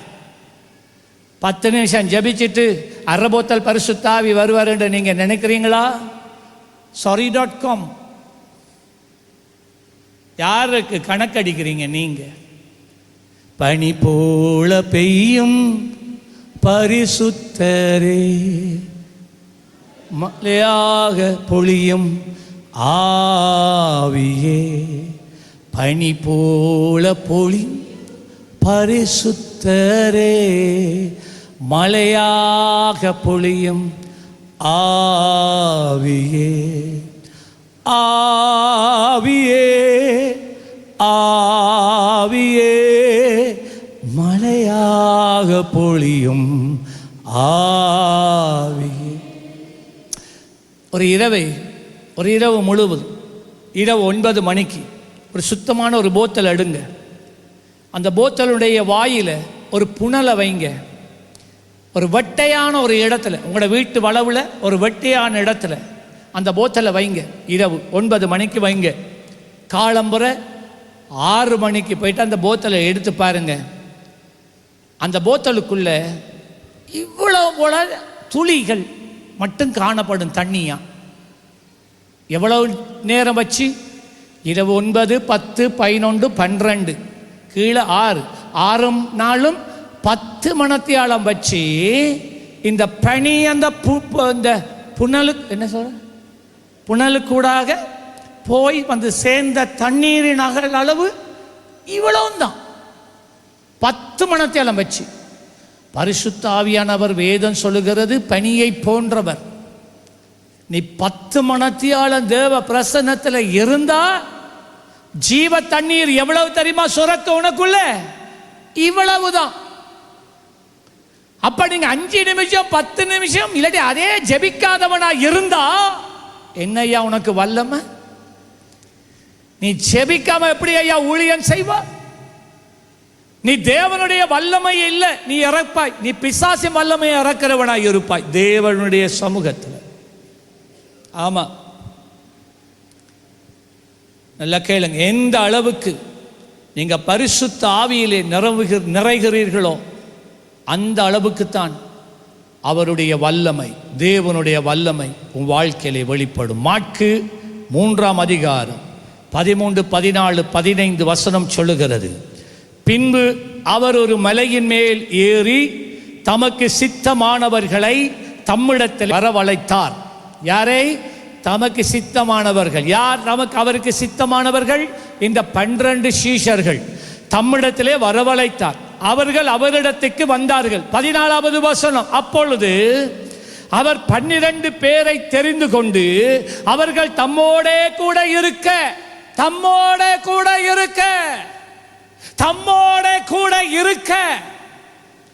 அவர் தம் சீஷர்களை அழைத்து 3.5 வருடங்கள் தம்மோட கூட இருக்க பிரசங்கம் பண்ணும்படியாக தாம் அவர்களை அனுப்பினார். யாரை தெரியுமா இயேசு ஊழியத்திற்கு பயன்படுத்தினார்? எவர்கள் தம்மோடு இருந்தார்களோ அவர்களை தான் தேவன் ஊழியத்துக்கு பயன்படுத்தினார். இப்போ இங்கே ஊழியம் செய்வதற்கு எல்லாருக்கும் சந்தர்ப்பம் வழங்கப்பட்டு இருக்கிறது. நீங்க விஜிலன்ட் டீம்ல இருக்கலாம், கிளீனிங் டீம்ல இருக்கலாம், நீங்க இங்க இருக்கிற அஷரிங் டீம்ல இருக்கலாம், மியூசிக் டீம்ல இருக்கலாம், கொயர் டீம்ல இருக்கலாம், மீடியா டீம்ல இருக்கலாம். இதெல்லாம் ஊழியம் தான். ஆனா கேள், நீ இயேசுவோட இருக்காம, இயேசுவோட நீ நேரம் செலவழிக்காம நீ சேர ஊழியத்தை செய்யக்கூடாது. மரியாதையோட அந்த ஊழியத்தை விட்டுட்டு வெளியில் போயிடணும். சும்மா நாடகம் காட்டாது. ஊழியம் சேரியா? அப்படியா? நான் சண்டே ஸ்கூல் டீச்சர்ஸும் அதில் அடங்குவீர்கள். கிராம ஊழியம் செய்கிறவர்கள் அதில் அடங்குவீர்கள். நான் சொல்கிறேன், இது விளையாட்டு கிடையாது. நீ இயேசுவோட நேரம் செலவழிக்கல, ஊழியம் செய்கிறத மறந்துடணும். சும்மா விளையாட்டு காட்டி தெரியக்கூடாது. ஏதோ உங்களுக்கு ஊழிய நாட்கள் வார நேரம் மாத்திரம் வர்ஷிப் லீடர்ஸாக இருக்கலாம், பிரயார் லீடர்ஸாக இருக்கலாம். உங்களுக்கு ரொஸ்டரை போட்டு உங்களோட நாள் வர்ற நேரம் மாத்திரம் ஒரு ஆளுக்கு வர்ஷிப் ரொஸ்டருக்கு கணக்க பேர் இப்போ இருக்கிறபடினால சில நேரம் 2 மாதத்துக்கு பிறகு தான் உங்களுக்கு வரும் ரொஸ்டரில். 1.25 வாரம் மாதங்கள் இஷ்டம் போல வாழ்றா. சண்டே நான் ஞாயிற்றுக்கிழமை நான் ஆராதி வர்ஷிப் நடத்தணுமேன்னு சொல்லி நீ வெள்ளிக்கிழமை இல்லாட்டி சனிக்கிழமை தான் நீ ஜெபத்தில் குந்து. நான் ஜாக்கிரதை, ஜாக்கிரதை. ஆண்டவர் உன்னுடைய ஆராதனையை, உன்னுடைய ஊழியத்தை அவர் அங்கீகரிக்கவே மாட்டார். கொஞ்சம் கடினமா பேசுறேன்ல, உள்ளத்தில் உங்க மேல அன்பு இருக்கு, பாசம் இருக்கு. ஆனா வேதத்தின் பாரம், இந்த செய்தியின் பாரம் என்ன ஏவிக்கொண்டு இருக்கு. அதான் நான் இப்படி பேசுறேன். எல்லாரையும் நேசிக்கிறேன். உங்களுக்காக நான் ஒவ்வொரு நாளும் ஜெபிக்கிறேன். ஒவ்வொரு நாளும் நான் பொய் சொல்லலை. கர்த்தர் ஒருவர் தான் சாட்சி. ஒவ்வொருவருக்காக நான் ஒவ்வொரு நாளும் ஜெபிக்கிறேன். உங்களை நேசிக்கிறேன். உங்களோட குடும்பங்களுக்காக ஜெபிக்கிறேன். உங்களோட பொருளாதாரத்துக்காக ஜெபிக்கிறேன். உங்களுடைய தொழிலுக்காக நான் ஜெபிக்கிறேன். வருமானங்களுக்காக ஜெபிக்கிறேன். பிள்ளைகளின் படிப்புக்காக நான் ஜெபிக்கிறேன். சுகவாழ்வுக்காக நான் ஜெபிக்கிறேன். நான் உங்களை நேசிக்காட்டி நான் ஜெபிக்க தேவையில்லை. விடிய 3 மணிக்கு எழும்பி நான் ஜெபிக்க தேவையில்லை. ஏன் ஜெபிக்கிறேன் தெரியுமா? உங்களை எல்லாரையும் நான் நேசிக்கிறபடினால. உங்களை எல்லாரையும் ஏசப்பா இந்த கையில் கொண்டாந்து வச்சிட்டார். நான் சுமக்கத்தான் வேண்டும். ஆகவே அது ஒரு பக்கம் இருக்க, மறுபக்கம் இங்கே வந்து நான் முழங்குவேன். நான் முழங்குறதுனால நான் கோபத்தில் இருக்கிறேன், கோபத்தில் பேசுகிறேன்னு நினைக்க வேணாம். பாரத்தோடு நான் பேசுகிறேன், உண்மையை பேசுகிறேன். ஆவியானவர் என்னுடைய ஆவியில் வைக்கிறத நான் பேசிக்கொண்டு இருக்கிறேன். இது விளையாட்டு கிடையாது. போதும் உங்களுடைய கேம். இன்றைய ரட்சிப்பின் நாள். இன்றைக்கு நீ ரட்சிக்கப்படணும் என்றால் இன்று நீ மனம் திரும்ப வேண்டிய நாள். சரி, அப்பொழுது அவர் 12 பேரை தெரிந்து கொண்டு அவர்கள் தம்மோடு இருக்கவும் பிரசங்கம் பண்ணும்படியாக தாம் அவர்களை அனுப்பவும், வியாதிகளை குணமாக்கும்படி, பிசாசுகளை துரத்தும்படி அவர்கள், எல்லாரும் வாசிங்க, அதிகாரம் உடையவர்களாய் இருக்கவும் அவர்களை யாரை ஏற்படுத்தினார்? அவரோடு இருந்தவர்களை ஏற்படுத்தினார். அதுதான் ஆண்டவருடைய முறைமை. முகஸ்துதிக்காக இயேசு எவரையும் பயன்படுத்தவில்லை. அப்போஸ்தலர் 4ஆம் அதிகாரம் 3ஆம் 4ஆம் வசனம். அப்போஸ்தலர் 4:3 அவர்களை பிடித்து, பேதுருவையும் யோவானையும் அவர்களை பிடித்து சாலங்காலமாய் இருந்தபடியினால் மறுநாள் வரைக்கும் காவலில் வைத்தார்கள். என்ன? தேவாலயத்தினுடைய வாசல்ல 40 வருஷம் முடமாய் இருந்த ஒரு மனுஷனை, எங்கள்கிட்ட பொண்ணும் இல்லை வெள்ளையும் இல்லை, எங்களிடத்தில் இருக்கிற உனக்கு தருகிறேன், நசனாகிய இயேசு கிறிஸ்துவின் நாமத்தில் எழுந்து நட என்று சொன்ன உடனே கோபம் வந்துட்டு பிடித்தார்கள், அவர்களை சிறைப்படுத்தினார்கள். 4ஆம் வசனம். ஏன் சிறைப்படுத்தினாங்க தெரியுமா? 4ஆம் வசனம் சொல்லுகிறது, அந்த அற்புதம் நடந்தோனே இவர்கள் பிரசங்கம் பண்ண ஆரம்பித்தார்கள். வசனத்தை கேட்டவர்களில் அநேகர் விசுவாசித்தார்கள். அவர்களின் தொகை ஏறக்குறைய, பார்த்தீங்களா வல்லமை. வெள்ளியும் பொண்ணு நம்மகிட்ட இல்லை. 1000 ரூபாய் தாள், 5000 ரூபாய் தாள் நம்மகிட்ட இல்லை. ஆனால் கேளு, எங்கள்கிட்ட இருக்கிறத நான் தாரேன். இயேசு கிறிஸ்து என்னோட இருக்கிறார். அவருடைய பிரசன்னம் ஆவி என்னோட தான் இருக்கு. அந்த ஆவி எந்த அளவுக்கு இருக்குது என்பதை இப்போ நான் உனக்கு காட்ட போகிறேன். அவனுடைய கையை நான் பிடிக்கிற நேரத்தில் அந்த ஆவி எனக்குள்ள எந்த அளவு இருக்கிறது என்பதை நீ காண்பாய். எப்படி காண்பாய்? என்னிடத்திலிருந்து புறப்படுகிற வல்லமையினாலே காண்பாய். எழும்புடா இயேசு கிறிஸ்துவின் நாமத்தில். அவனும் தான் 40 வருஷம் பிறவியிலேயே முடவன் எழுந்தான், நடந்தான், துள்ளி குதித்தான், ஓடினான். பெரிய ஆச்சரியம். நல்ல கையை தட்டி ஆண்டவரை துதிக்கலாமே. பாருங்க 13வது வசனம். பேதுருவும் யோவானும் பேசுகிற தைரியத்தை அவர்கள் கண்டு, அடே அப்பா, இவர்கள் வெறும் மீன்பிடிக்காரர் தானே, இவர்கள் படிப்பறிவர்களற்றவர்கள், பேதமை உள்ளவர்கள் என்று அறிந்தபடியினால் ஆச்சரியப்பட்டு இவர்கள் இயேசுவுடனே கூட, எல்லாம் சொல்லுங்களேன், அவர்கள் இயேசுவுடனே கூட இருந்தவர்கள் என்று அறிந்தார்கள். இயேசுவோட யாரெல்லாம் இருக்கிறாங்களோ, இயேசுவின் பாதத்தில் எவர்கள் எல்லாம் விழுந்து கிடக்கிறார்களோ, எவர்கள் இயேசுவை நேசிக்கிறார்களோ, நேசிக்கிறா தலைவலி நெஞ்சு வலி ரெண்டு பக்கம் ஒரே வலி, ஆமேன், அது இல்லை, அது இல்லை. கிடக்கணும்.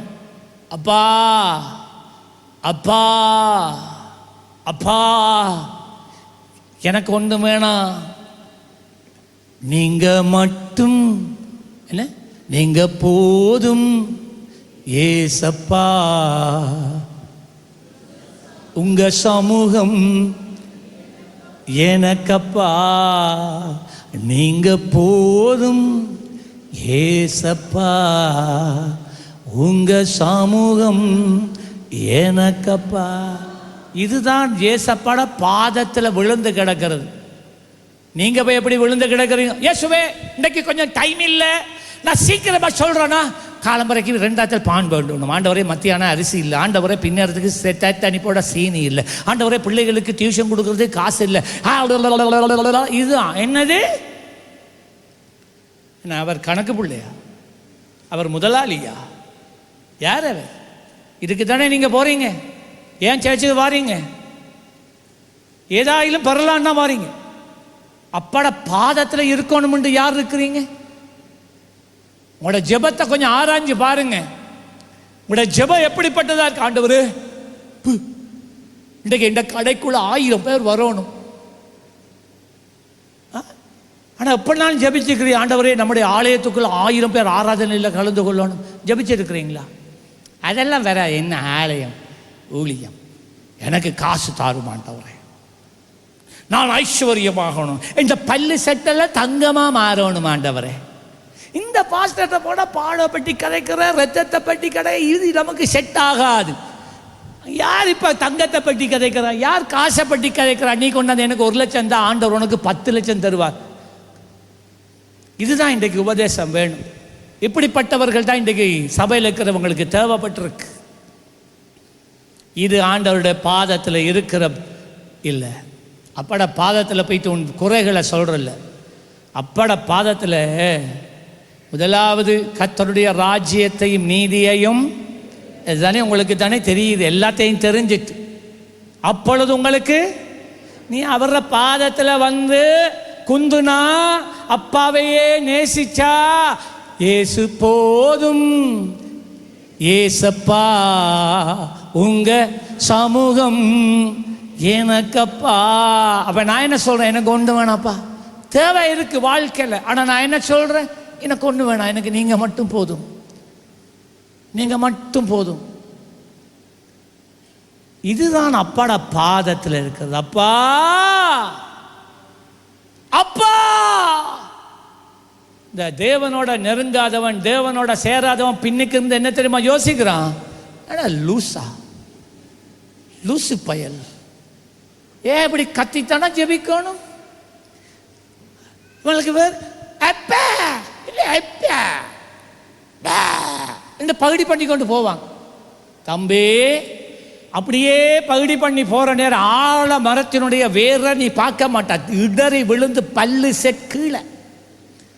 அப்போ உனக்கு தெரியும் எப்ப. இப்ப அவருக்கு அப்பா வேற அப் அப் சியோன் சிரிக்குதுப்பா. எதுக்கு நாங்க வருகிறோம்? தாவீது எதுக்கு போனா தெரியுமா? கர்த்தருடைய மகிமையை பார்க்கும் படிக்கு. எல்லாம் சொல்லுங்க, எதுக்கு போனா? அவருடைய ஆலயத்திலே ஆராய்ச்சி செய்யண்டா. என்ன அவங்க வேதத்தை வாசிக்கிறாங்க, வேதத்தை சொல்லி கொடுக்குறாங்க. ஓ, அதெல்லாம் கேட்டு கேட்டு கேட்டு குறிப்பெடுத்து ஆண்டவர் அறியணும், இன்னும் உம்மை இன்னும் உம்மை அறியணுமே, அறிந்தாத்தான் இன்னும் கிட்டி சேரணுமே. என் ஜீவனுள்ள நாளெல்லாம் கர்த்தருடைய ஆலயத்திலே தங்கி இருப்பதையே நான் நாடுவேன். இந்த ஒரு உண்மை சம்பவத்தோட நான் முடிக்க போறேன். நல்லா கேட்கும். அமெரிக்காவிலே அசூசா என்று சொல்லப்பட்டதான ஒரு சின்ன ஒரு தெரு இருந்துச்சு.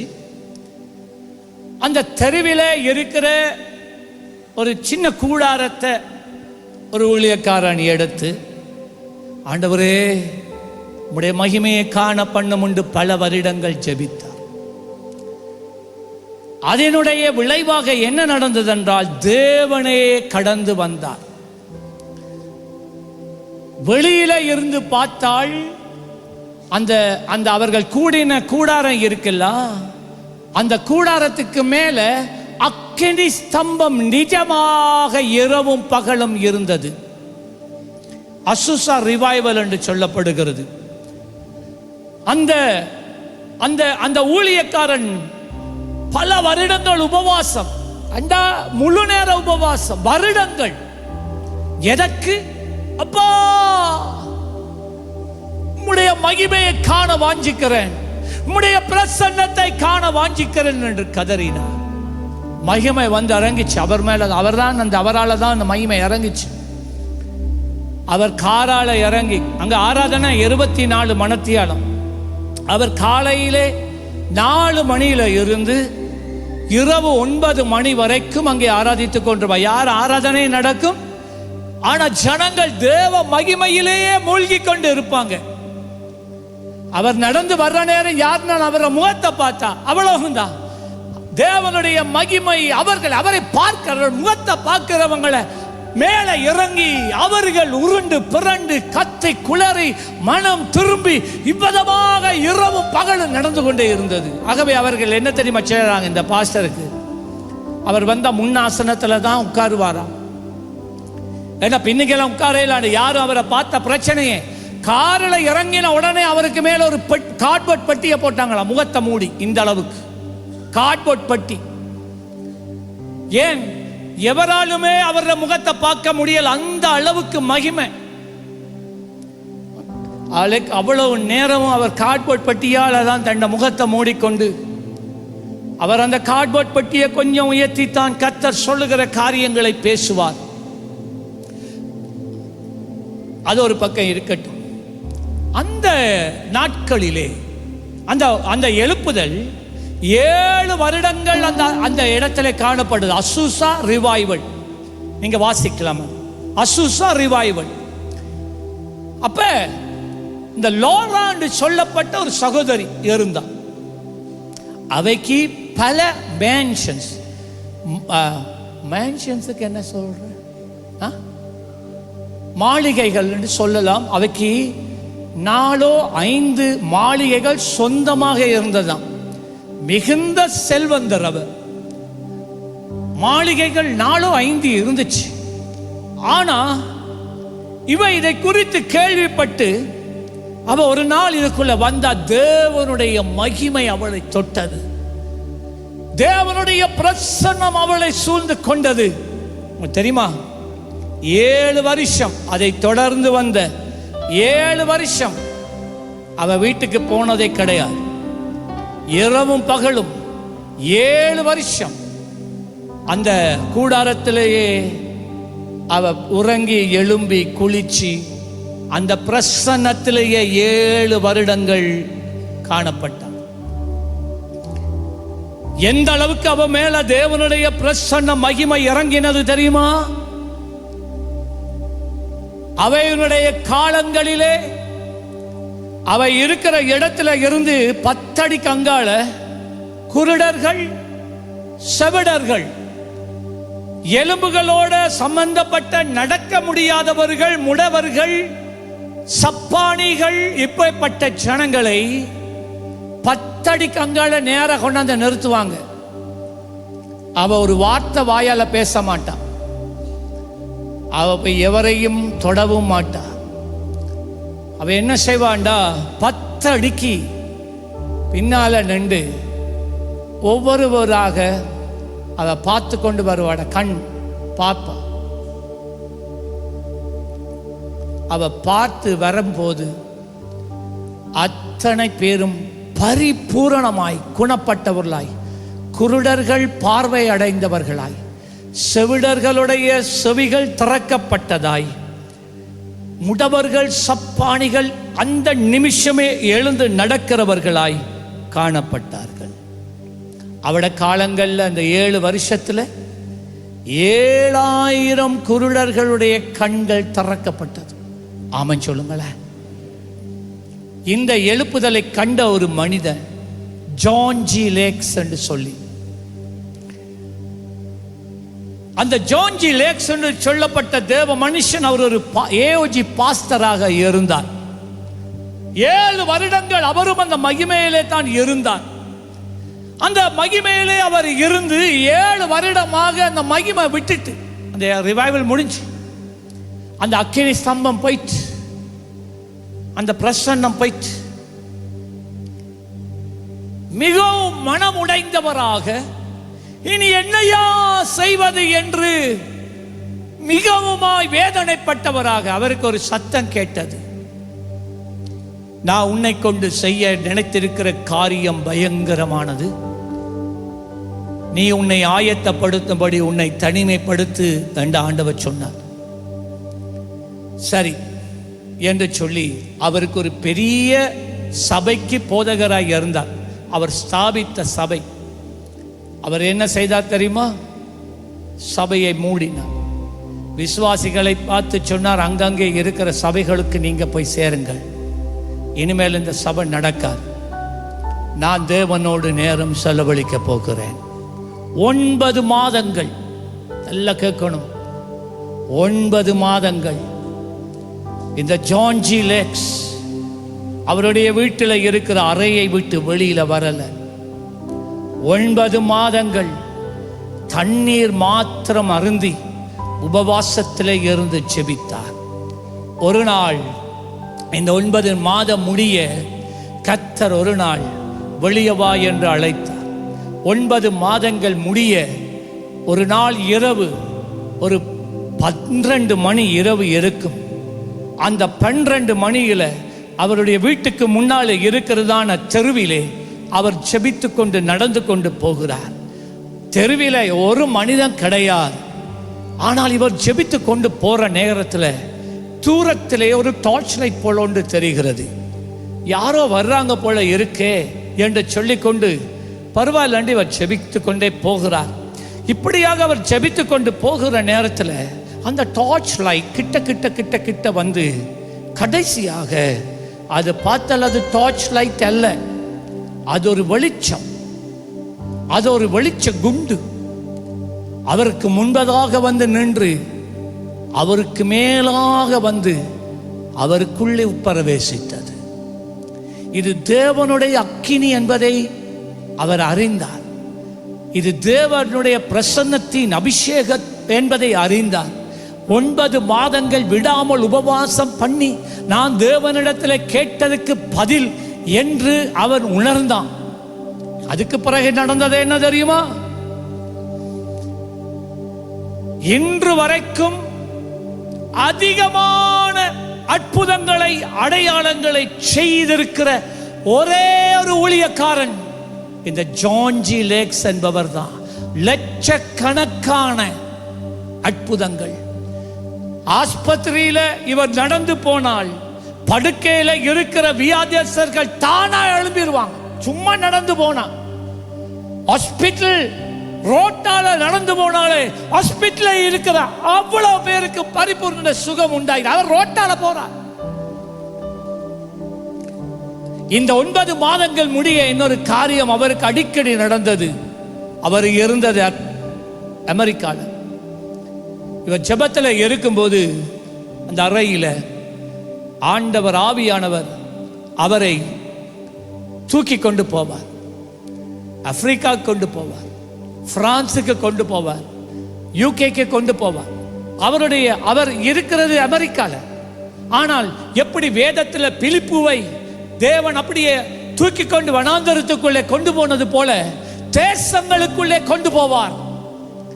தேசங்களுக்குள்ளே கொண்டு போய் சுவிசேஷம் அறிவிக்க பண்ணி பெரிதான அற்புதங்களை செய்து முடிய அதே ஆவியானவர் அவரை சரீர பிரகாரமாக கொண்டு அந்த அறையில கொண்டு வந்து விடுவார். பிளேன்ல போனது கிடையாது, ஷிப்ல போனது கிடையாது. ஆவியானவரே சரீரமாய் தூக்கி போய் கண்டம் விட்டு கண்டம். பிரியமான தேவ பிள்ளைகளே, இது எங்கள் காலங்களிலே நடக்கிறது. ஒரு நாள் ஆப்பிரிக்கா தேசத்துல, நைஜீரியா தேசத்துல, நினைக்கிறேன் சவுத் நைஜீரியா தேசத்துல ஒரு கிராமம் இருந்தது. அந்த தனி கிராமத்திலே 354 குஷ்டரோகிகள் இருந்தாங்க, நம்மட மாந்தீவை போல. அந்த 354 குஷ்டரோகிகளும் குணமாக்கப்படாத முடியாத குஷ்டரோகிகள். பலருடைய சொக்கு இல்லை, நாக்கு இல்லை, கண் இமைகள் இல்லை, கைகளில் கால்களில் விரல் இல்லை, அழுகின புண், நாற்றம், நடக்க கஷ்டம், அவர்களாலே சுவாசிக்க முடியாது. இந்த தொண்டையில் அப்படியே ஓட்டையா இருக்குமா. இந்த சொக்கு இல்லாட்டி எப்படி இருக்கும், பல்லு மட்டும் தெரியுமா, அப்படித்தான் இருக்கும். அவளை பார்க்கவே பயங்கரம். 354 பேர். ஆண்டவர் சொன்னாராம், ஒரு கல்லை காட்டினாராம். ஆண்டவர் அந்த கிராமத்துக்குள்ள யாருமே போக மாட்டாங்க பயத்தில், அந்த வியாதி தங்களுக்கு வந்துடும் என்று சொல்லி ஆண்டவர் அவரை இவ்விதமாய் கொண்டு போனார். நான் சொன்னேனே அமெரிக்காவிலிருந்து கொண்டு போவாருண்டு, அப்படியே கொண்டு போனார். அங்கே போன உடனே அவர்கள் எல்லாருக்கும் சுவிசேஷம் பேசுறார், பிரசங்கிக்கிறார். எல்லாரும் இயேசுவை ஏற்றுக்கொள்றாங்க. அதுக்கு பிறகு ஆண்டவர் சொல்றார், அதில் ஒரு கல் இருந்துச்சான், ஒரு கல், நீ போய் அதில் உட்காருன்னு சொன்னாராம். இவர் போய் அந்த கல்லிலே உட்கார்ந்தார். இப்போ ஆண்டவர் சொன்னார், நீ எழுந்து ஒரு இடத்தை காட்ட, நீ போய் அதில் நில்லு என்று சொன்னார். எழுந்து போய் நிற்கிறார். இப்போ இன்னொரு காரியம் நடக்குது. அவர் பேசுறது ஆங்கில பாஷை. நைஜீரியாவில் இருக்கிறவங்க பேசுறது அவங்களோட அந்த காலத்தில் அவங்களோட பாஷை. ஆனால் அங்கே போன ஆவியானவர் இவர் கூடாக பேசின அந்நிய பாஷை அவர்களுடைய பாஷையாய் இருந்தது. இது பொய் இல்லை, இது கட்டுக்கதை இல்லை, இது உண்மையான சம்பவம். நம்முடைய ஆண்டவர் நிஜம், நம்முடைய விசுவாசம் உண்மை. இன்றும் ஆவியானவர் இருக்கிறார். இப்பொழுது அவர் சொன்னுகிறார், இயேசுவை ஏற்றுக்கொண்டு அத்தனை பேரும் ஏற்றுக்கொண்ட, ஏன்னா அவங்கள யாருமே ஏற்றுக்கொண்டதில்லை. அது சொன்னார், இப்போ ஒண்டோண்டா நீ போய் அங்கே நான் உட்கார்ந்து அந்த கல்லில் போய் உட்காருங்கன்னு சொன்ன. அவ்வளவும் தான். ஒண்டோண்டா அரைஞ்சி கஷ்டப்பட்டு மூச்சு எடுக்க இயலாது வந்து அந்த கல்லில் உட்கார்ந்த உடனே அழுகி போன இடமெல்லாம் புதிய சதை, புதிய தோல் உண்டாயிற்று. கண் இமைகள் புதிதாய் சிருஷ்டி எல்லாம் ஒரு இப்படி என்ற நேரத்தில் அழுகி விழுந்து போய் இந்த காதுகள் செவிகள் புதிதாக அப்படியே ஒரு மேஜிக் போல் அப்படியே உருவாக ஆரம்பிச்சு. யாரும் கை வைக்கிறல்ல.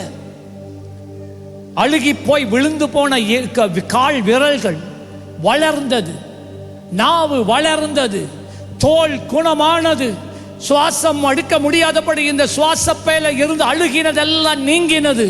பரிபூரண சுகம். அந்த கல்லிலே உட்கார்ந்த உடனே சுகம் மாத்திரம் இல்லை, சரீரத்தின் அவயவங்களே சிருஷ்டிக்கப்பட்டது. 354 பேர் அந்த இடத்திலே ஒரே நேரத்தில் அவங்க இருக்க அத்தனை பேருக்கு அற்புதம் நடந்து அந்த இடத்துல இருந்து அவர்கள் பட்டணத்துக்குள்ளே கடந்து போனார்கள். கர்த்தர் ஜான்ஜி லேக்ஸை திரும்பவும் நைஜீரியாவிலிருந்து தூக்கி கொண்டு வந்து அவருடைய அறையிலே கொண்டு வந்து அமெரிக்காவிலே விடுவார்.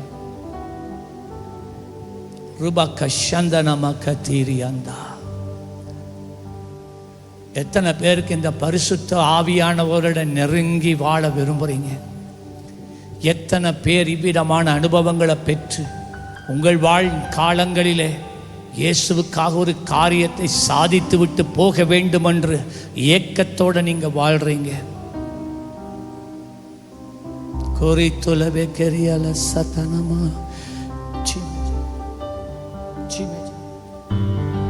பிரசன்னம் பிரசன்னம் தேவ பிரசன்னம் ஓ பிரசன்னம் பிரசன்னம் தேவ பிரசன்னம். எல்லாரும் கையை உயர்த்தி கொண்டு சொல்லுங்க. பிரசன்னம் பிரசன்னம் தேவ. இன்றைக்கு முன்னுக்கு வர்ற ஆக்கள் ஊழியர்கள் யாராகிலும் ஜெபத்தோட ஜெபிக்காம முன்னுக்கு வரக்கூடாது. தயவு செய்து தாழ்மையா கேட்கிறேன். நீங்க ஜெபிக்காம வந்திருந்தா நான் உங்களை இன்றைக்கு மன்னிக்கிறேன். அதை விட்டுட்டு ஜெபிக்காம இன்றைக்கு இந்த இடத்துல வந்து ஒருவரும் நிற்கக்கூடாது. முன்னுக்கு நான் சொல்றேன், அப்பாட பாதத்தில் அமர்ந்திருந்து நேரம் செலவழிக்காம ஒருவரும் இங்க ஊழியம் செய்கிற ஒருவரும் முன்னுக்கு வரக்கூடாது. தேவனோட நேரம் செலவழித்தேன் என்று சொல்றவங்க மாத்திரம் முன்னுக்கு வாங்க. Stanley, I want you to come in the middle. Come. Kesotalaba katapaka satalaba lepatakata prasannam prasannam deva prasannam. எல்லாரும் கண்ணை மூடுங்க. பாட்டா படிக்க வேணாம். ஒரு ஜெபமா, ஒரு தாகமா, ஒரு பெரிய வாஞ்சையா, அப்பா எனக்கு ஒன்று வேணாம், எனக்கு எதுவும் வேண்டாம், உங்களோட பிரசன்னம் மட்டும் எனக்கு வேண்டும். ஆவியானவரே, எனக்கு நீங்க மட்டும்தான் வேணும். எத்தனை பேர் கரங்களை உயர்த்தி, அப்பா நான் சரணடைகிறேன். பிரசன்னம் பிரசன்னம் தேவ பிரசன்னம் ஓ பிரசன்னம் பிரசன்னம் தேவ பிரசன்னம் ராஜா பிரசன்னம் போதுமையா எப்போதும் எனக்கு வேண்டுமையா ராஜா ஓ லபரபா கதா பல குறி அந்தனா மகதா லபரபா கதா கலபா கசா கதபா ஓ பிரசன்னம் பிரசன்னம்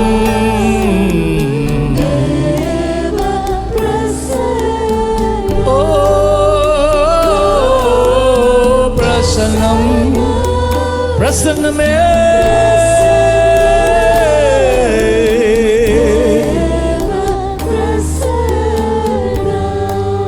அப்பா,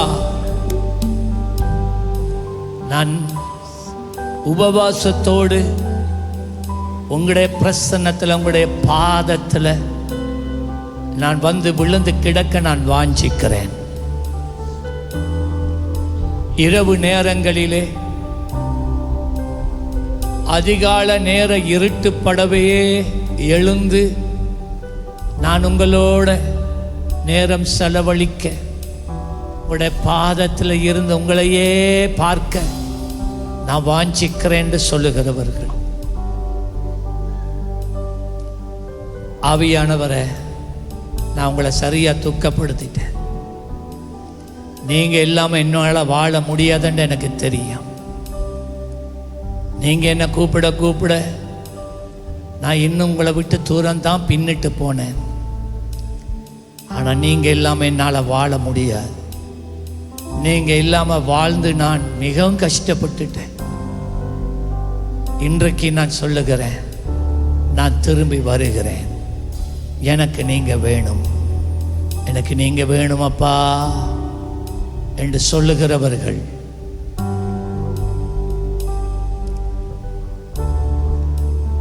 ஆவியானவரே,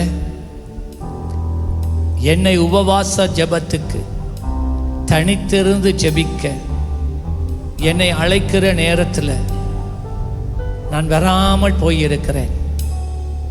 இப்போ நீங்கள் என்னோட பேசுறதையே நிறுத்திட்டீங்க.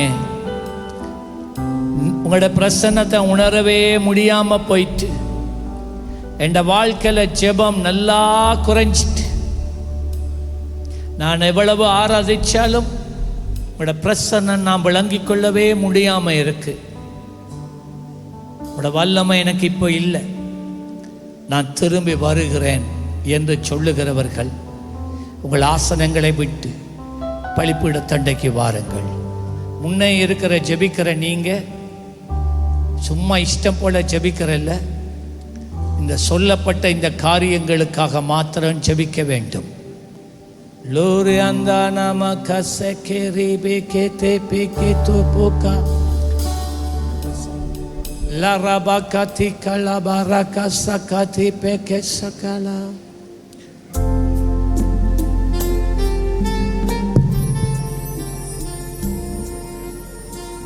கர்த்தர் உன்னை பயன்படுத்த வாஞ்சிக்கிறார். கர்த்தருடைய வாழ்வின் எல்லைகளுக்குள்ளே இறங்கி வந்து உன்னை ஒரு விசேஷித்த மனிதனாக நிறுத்த விரும்புகிறார். நீ தேவனோடு சஞ்சரிக்கிற ஒரு மகளாக இருக்க, ஒரு அன்பின் மகனாக இருக்க, அவருடைய உள்ளம் இன்று உன்னை நெருக்கி ஏவிக்கொண்டு இருக்கிறது. என் சுய பலத்தை நம்பினேன், என் தாளந்தை நான் நம்பினேன், ஆவியானவரை உம்மை தள்ளினேன். என்னை மன்னியம் என்று சொல்லுகிற உள்ளங்கள் மேலே நான் வருகிறேன் என்று சொல்லி வருகிறவர்கள் மேலே அவருடைய இரக்கம் இந்த காலையிலே பெறுகிறது. உந்தன் பிரசன்னத்தில் அமர்ந்திருந்து நீ செய்யும் யுத்தம் காண்பே. உந்தன் பிரசன்னத்தில் அமர்ந்திருந்து நீ செய்யும் யுத்தம் காண்பே. என் சுயத்தினால் ஒன்றுமாகாது, எந்தன் பலத்தினால் ஒன்றும் நடக்காது. என் சுயத்தினால் ஒன்றும் ஆகாது,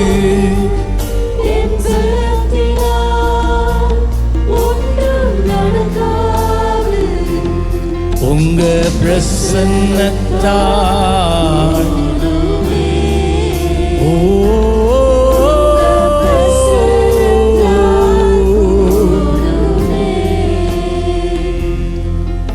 ஆவியானவர் சொல்றத நான் சொல்றேன்.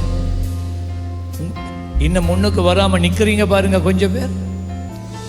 உங்களுடைய உள்ளத்தை ஆவியானவர் ஆண்டவர் நெருக்கி கொண்டிருக்கிறார் இப்போ. ஆனா நீங்க அந்த அழைப்புக்கு உங்களை இன்னும் ஒப்பு கொடுக்க ஆயத்தம் இல்லைன்னு சொல்லி நிக்கிறீங்க. நீங்க நான் உங்கள்ட்ட ஒரு காரியம் கேட்கிறேன். இன்றைக்கு நீ மரணத்தை சந்தித்தால், என்று மரணம் நேரிட்டால் நித்தியத்தை எங்கே கழிப்பாய்? எங்கே கழிப்பாய்? இன்று எங்கே கழிப்பாய்? இது விளையாட்டு கிடையாது. எவ்வளவு காலம் நீங்க விரும்பினபடி வாழ போறீங்க? எவ்வளவு காலம்? ஆண்டவர் கேட்கிறார், எவ்வளவு காலம்? எது வரைக்கும்? எது வரைக்கும் இருதயத்தை கடினப்படுத்திக் கொண்டே இருப்பாய்? எது வரைக்கும்? எது வரைக்கும்? என்ன எத்தனை காலம் என்று கேட்கிறார். கடைசி தருணம் ஒன்று கொடுக்கப்படுகிறது. நம்முடைய வாழ்க்கையில் அடுத்தது என்ன நடக்கும் தெரியாது. காலத்துக்கு ஏற்றபடி அவர் நம்மை பேசுவார். அவருக்கு எல்லாம் தெரியுது, நமக்கு முன்னால் எல்லாம் தெரியுது. எல்லாம் கெட்டு போனது பிறகு அழுது புலம்பி வாடுற நேரம் அவர் இருக்க மாட்டார். அவர் இருக்க மாட்டார். இந்த காலையிலே நான் பார்க்கிறேன், கர்த்தர் அநேகருடைய இருதய கதவுகளை தட்டி கொண்டு இருக்கிறார். நான் உங்களோட வாழ்க்கையில் பிரவேசிக்க வாஞ்சிக்கிறேன். முன்னே போல உன்னோட நான் போஜனம் பண்ண நான் வாஞ்சிக்கிறேன். முன்னே போல உன்னை என்னுடைய பிரசன்னத்துக்குள்ளேயே சீஷர்களை வைத்து கொண்டது போல வச்சு கொண்டு உனக்கு கற்றுக் கொடுக்க, உன்னை என்னுடைய நன்மையான ஈவுகளினாலே அலங்கரிக்க, உன்னை பாதுகாக்க நான் விரும்புகிறேன். ஆனால் நீ உன்னுடைய வாழ்க்கையில் உனக்கு வெளியே என்ன தூக்கி எறிந்து விட்டு கதவை மூடிட்டு இருக்கிறார். நான் உள்ளே வரக்கூடாது என்று கதவை இறுக்கி மூடிக்கொண்டு இருக்கிறார். எத்தனை காலம், எத்தனை காலம் என்று கர்த்தர் கேட்கிறார். இது உங்களுடைய தெரிவு, இது உங்களுடைய தீர்மானம். இந்த அடுத்த படியை நான் படிப்பேன், அதோட ஆராதனை முடிகிறது. ஆயத்தமாக இருக்கிற நீங்க, கர்த்தர் பேசுகிற நீங்க, இன்னும் ஒப்பு கொடுக்க விரும்பாத நீங்க, இது ஒரு கடைசி தருணமாய் இருக்கும். உங்க இரத்தப்பழி என் மேலே இருக்காது. உங்க இரத்தப்பழி உங்கள் மேலேயே, உங்கள் தலைகள் மேலேயே இருக்கும். யெகோவா ஓசேனு என்னை மீண்டும் கட்டுகிறீர். யெகோவா சபையோ என்னை ஆளுகை செய்கிறீர். யெகோவா ஓசேனு என்னை மீண்டும் கட்டுகிறீர். யெகோவா சபையோ என்னை ஆளுகை செய்கிறீர். நீங்க இல்லாமல் ஒன்றும் இல்லையே, என்னை தள்ளாமல் சேர்த்து கொண்டீரே. நீர் இல்லாமல் ஒன்றும் இல்லையே, என்னை தள்ளாமல் சேர்த்து கொண்டீரே. யெகோவா ஓசேனு என்னை மீண்டும் கட்டுகிறீர். யெகோவா சபையோ, சபையை படியுங்க. ஓ யெகோவா ஓசேனு, யெகோவா சபையோ என்னை ஆளுகை செய்யுமே. நீர் இல்லாமல் நீங்க இல்லாமல் இயேசுவே, இயேசுவே, இயேசுவே, நான் ஒன்றுமில்லையே.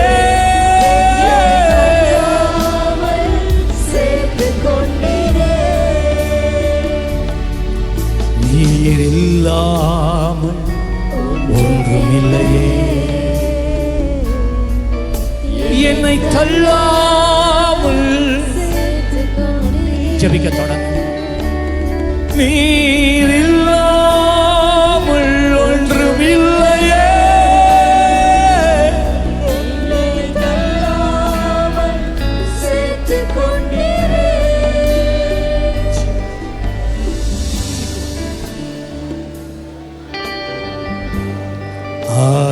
ஹல்லேலூயா. எல்லாருமா ஹல்லேலூயா, ஹல்லேலூயா, ஹல்லேலூயா, ஹல்லேலூயா, ஹல்லேலூயா, ஹல்லேலூயா, ஹல்லேலூயா. ஓ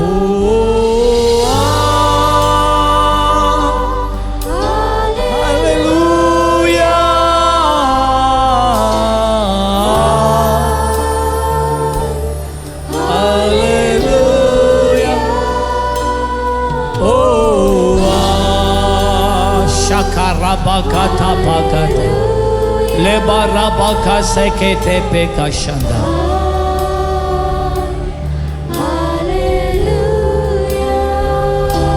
இப்பொழுது நம்முடைய கர்த்தராகிய இயேசு கிறிஸ்துவினுடைய கிருபையும் பிதாவாகிய தேவனுடைய அன்பும் பரிசுத்த ஆவியானவருடைய அந்யோன்ய ஐக்கியம் உங்கள் அனைவரோடும் என்றும் எப்பொழுதும் கூடவே இருப்பதாக. சேர்ந்து சொல்லுங்கள், என் ஆத்துமாவே கர்த்தரை ஸ்தோத்திரி, என் முழுவலுமே அவர் நாமத்தை ஸ்தோத்திரி. என் ஆத்துமாவை கர்த்தரை ஸ்தோத்திரி, அவர் செய்த சகல உபகாரங்களையும் மறவாதே. ஆமென். வந்ததுக்கு நன்றி. கர்த்தர் ஆசீர்வதிப்பார். ஜெபிப்பதற்காக வந்திருக்கிறவர்கள் வியாதிகளுக்காக, உங்களுக்காக கடைசியாக இவர்களுக்கு ஜெபித்து முடிந்த பிறகு உங்களுக்காக ஜெபிக்கப்படும். பிரியமானவர்களே, எமது ஆராதனையுடன் இணைந்திருந்தமைக்கு எங்கள் மனமார்ந்த நன்றிகளை தாழ்மையுடன் கூறிக்கொள்ளுகிறோம். இந்த ஆராதனை உங்கள் ஆத்துமாவுக்கு மிகுந்த ஆசீர்வாதமாக இருந்திருக்கும் என விசுவாசிக்கிறோம். தொடர்ந்தும் எம்முடன் இணைந்திருங்கள். கர்த்தர் தாமே உங்களை ஆசீர்வதிப்பாராக.